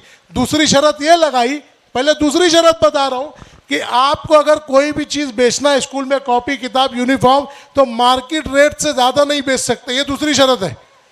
क्या नहीं कर सकते? जो यूनिफॉर्म जो भी चीज़ देना, वो चीज़ मार्केट में 500 की है, आप 1100-1200 की बेच नहीं सकते। ये दूसरी बता रहा हूँ, दूसरी शर्त कि वह आप मार्केट रेट से ज़्यादा में नहीं बेच सकते। पहली शर्त यह है कि वो मार्केट में कितने की भी बिकती हो, आपका जो लागत है, लागत वो मार्केट में अगर वो शख्स 500 की वो चीज़ बेच रहा है तो 500 की तो लागत नहीं होगी उसकी, 100-200 उसको भी मुनाफा आ रहा होगा ना। तो अगर स्कूल को वो चीज़ बेचना है तो मुद्दल में बेचना होगा, नो प्रॉफिट नो लॉस के बेस पे बेचना होगा। अब ये सब कानून पास होकर स्कूलों में 7 जून 2022 को पहुंच चुका है, लेकिन हम लोग हमारे हुकूक के लिए लड़ते नहीं। आगे उसके अंदर मजीद लिखा हुआ है कि अगर किसी बच्चे को फीस की वजह से, आया ना लेटर जो आपा बता रहे हैं यहाँ पे, फीस की वजह से अगर उसको रोकते हो तो वो स्कूल के ऊपर कार्रवाई और एक्शन होगी, वो स्कूल की मान्यता रद्द हो जाएगी, गुना दाखिल हो जाएगा टीचर के ऊपर, प्रिंसिपल के ऊपर, सब। हर स्कूलों में फिर बोल रहा हूँ 7 जून 2022 को ये ऑर्डर पहुंच चुका है। समझ में आ रही है बात आपको भाई? तो ये जो हक है बच्चों का, तीसरे पॉइंट में लिखा हुआ है कि यूडाइस प्लस, एक कानून है यूडाइस प्लस। जो आप बोले ना लिविंग का क्या, एलसी का क्या, अब पूरे महाराष्ट्र में किसी बच्चे को भी लिविंग एलसी की जरूरत नहीं है, कोई ट्रांसफर सर्टिफिकेट की जरूरत नहीं है। हर बच्चे का यूडाइस प्लस में नंबर होगा, वो सरल प्रणाली में उसका एक यूनिक आइडेंटिटी नंबर होगा, जिसको हम लोग सरल नंबर कहते हैं। एक यूनिक नंबर होगा, जैसे अपने पास आधार कार्ड का नंबर होता है, पैन कार्ड का नंबर होता है ना, आपको सिर्फ वो नंबर, बच्चे को कहीं भी पूरे महाराष्ट्र में आप एडमिशन कर रहे हो, या कोई बच्चा कोल्हापुर सोलापुर का, उसको यहाँ पे भिवंडी में एडमिशन करना है, तो उसका वो यूनिक आइडेंटिटी नंबर के लिए आपको फॉर्म में लिखना है, कोई हार्ड कॉपी ला के आपको देना नहीं है। ये कानून में 7 जून 2022 को पहुँच गया। आगे लिखा गया है कि फिर भी अगर किसी स्कूल अदारे का यूडाइस प्लस अपडेट नहीं है तो उनकी जिम्मेदारी है कि वो अपने ऑनलाइन से भेज के वहाँ से उनकी डिटेल ऑनलाइन मंगा ले हुए। कोई पेरेंट्स को, बच्चों को प्रेशर नहीं है। बच्चे को दाखिले के लिए लिविंग का कोई ताल्लुक नहीं है, उसकी एज क्राइटेरिया अहम है। 6 साल का बच्चा है तो पहली में, 7 साल का है तो बच्चा दूसरी में, 8 साल का है तो तीसरी में, 9 साल का है तो चौथी में, और वही चीज़ बच्चा 10 साल का है तो 5वीं में। इसी तरीके से उसकी उम्र होना शर्त है, कोई लिविंग हुई पिछली क्लास पढ़ना शर्त नहीं है। मेरा बच्चा अगर 10 साल का स्कूल ही नहीं गया है तो डायरेक्ट वो 5वीं में एडमिशन होगा। कितने में होगा? 5वीं में। ये कानून है एज लिमिट का, ये ऑलरेडी 7 जून 2022 को स्कूलों में पहुंच गया है। उसका चौथा निकाल दिया है कि यूडाइस प्लस के हिसाब से आप कंटिन्यू स्कूल का हर 3 साल का ऑडिट क्लियर करो शिक्षण बोर्ड के अंदर, और नया यूडाइस प्लस नंबर लो। यूडाइस नंबर पिछला हटा दिया गया है, तो यूडाइस प्लस नंबर के हिसाब से पूरा डाटा टीचर का, बच्चे का अपडेट आपको कराना है। 7 जून 2022 को स्कूलों में पहुंच चुका है।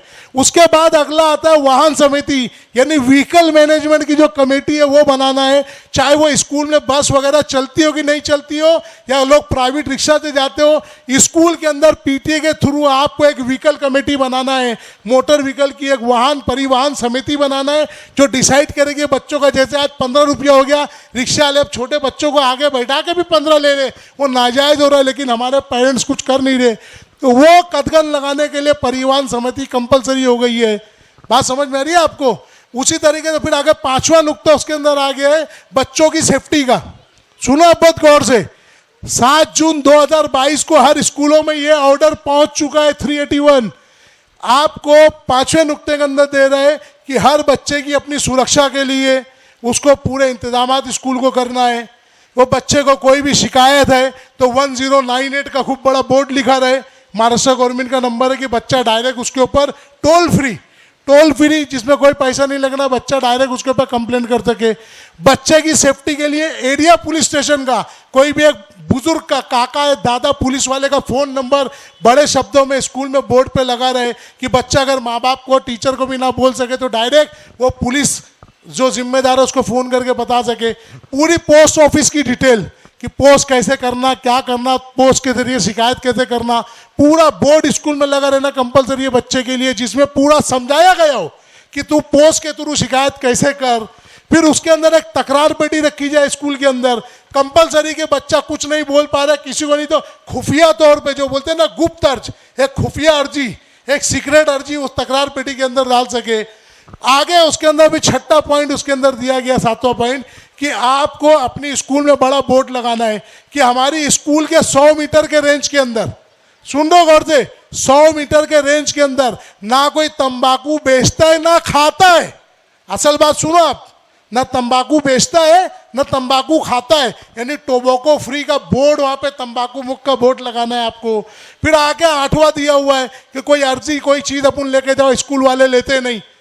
ऑर्डर की सबसे मेन जान कि कोई चीज़ वो लेते नहीं, कोई चीज़ करते नहीं, तो वहाँ पे कंपलसरी कर दिया कि आप किसी भी स्कूल में आप, वो बोलेगा हम प्राइवेट है हम कुछ भी है, तो वहाँ के सीनियर टीचर को माहिती अधिकारी बना दिया गया है स्कूल के कि एक उसको बाकायदा टेबल लेके बैठना है, किसी को कोई भी इंफॉर्मेशन आरटीआई लगाना है माहिती अधिकार, वहाँ पे माहिती मांगेगा, उसको जवाब देना कंपलसरी है हुकूमत की तरफ से। अगर वो जवाब नहीं देता तो वो स्कूल का प्रिंसिपल अपीली अधिकारी रहेगा, क्या रहेगा, अपीलेट ऑफिसर रहेगा। ये बड़ा बोर्ड लगा के आपको स्कूल में रखना है। 7 जून 2022 को ये तमाम बातें तफसील के साथ हर स्कूल में पहुंच चुकी है, लेकिन हमारे वालिदैन गाफिल है या सोने की एक्टिंग कर रहे हैं। मैं सोया हुआ तो नहीं बोल सकता, एक आदमी सोया है तो उसको उठाना आसान है, जो सोने की एक्टिंग कर रहा है उसको नहीं उठा सकते। तो हर चीज़ थाल में सजा के हुकूमत हमको दी है, लेकिन वालिदैन इंतजार में कि वो उठा के खाना तो छोड़ दो, वो चाहते हैं कोई चबा के हमारे मुंह में डाले और हम उसको अंदर ठोस देवे। समझ में आई बात? तो हर कानून है, आप जुड़ोगे, पढ़ोगे, सीखोगे, समझोगे तो सब है। ये मुद्दा था कि मैं चाहता था कि ऑडियंस में से इस तरीके के सवाल आए जिसका मैं आपको तफसीली जवाब दूं, ताकि कोई डॉक्यूमेंट्स किसी चीज़ की मोहताजी आपको नहीं है।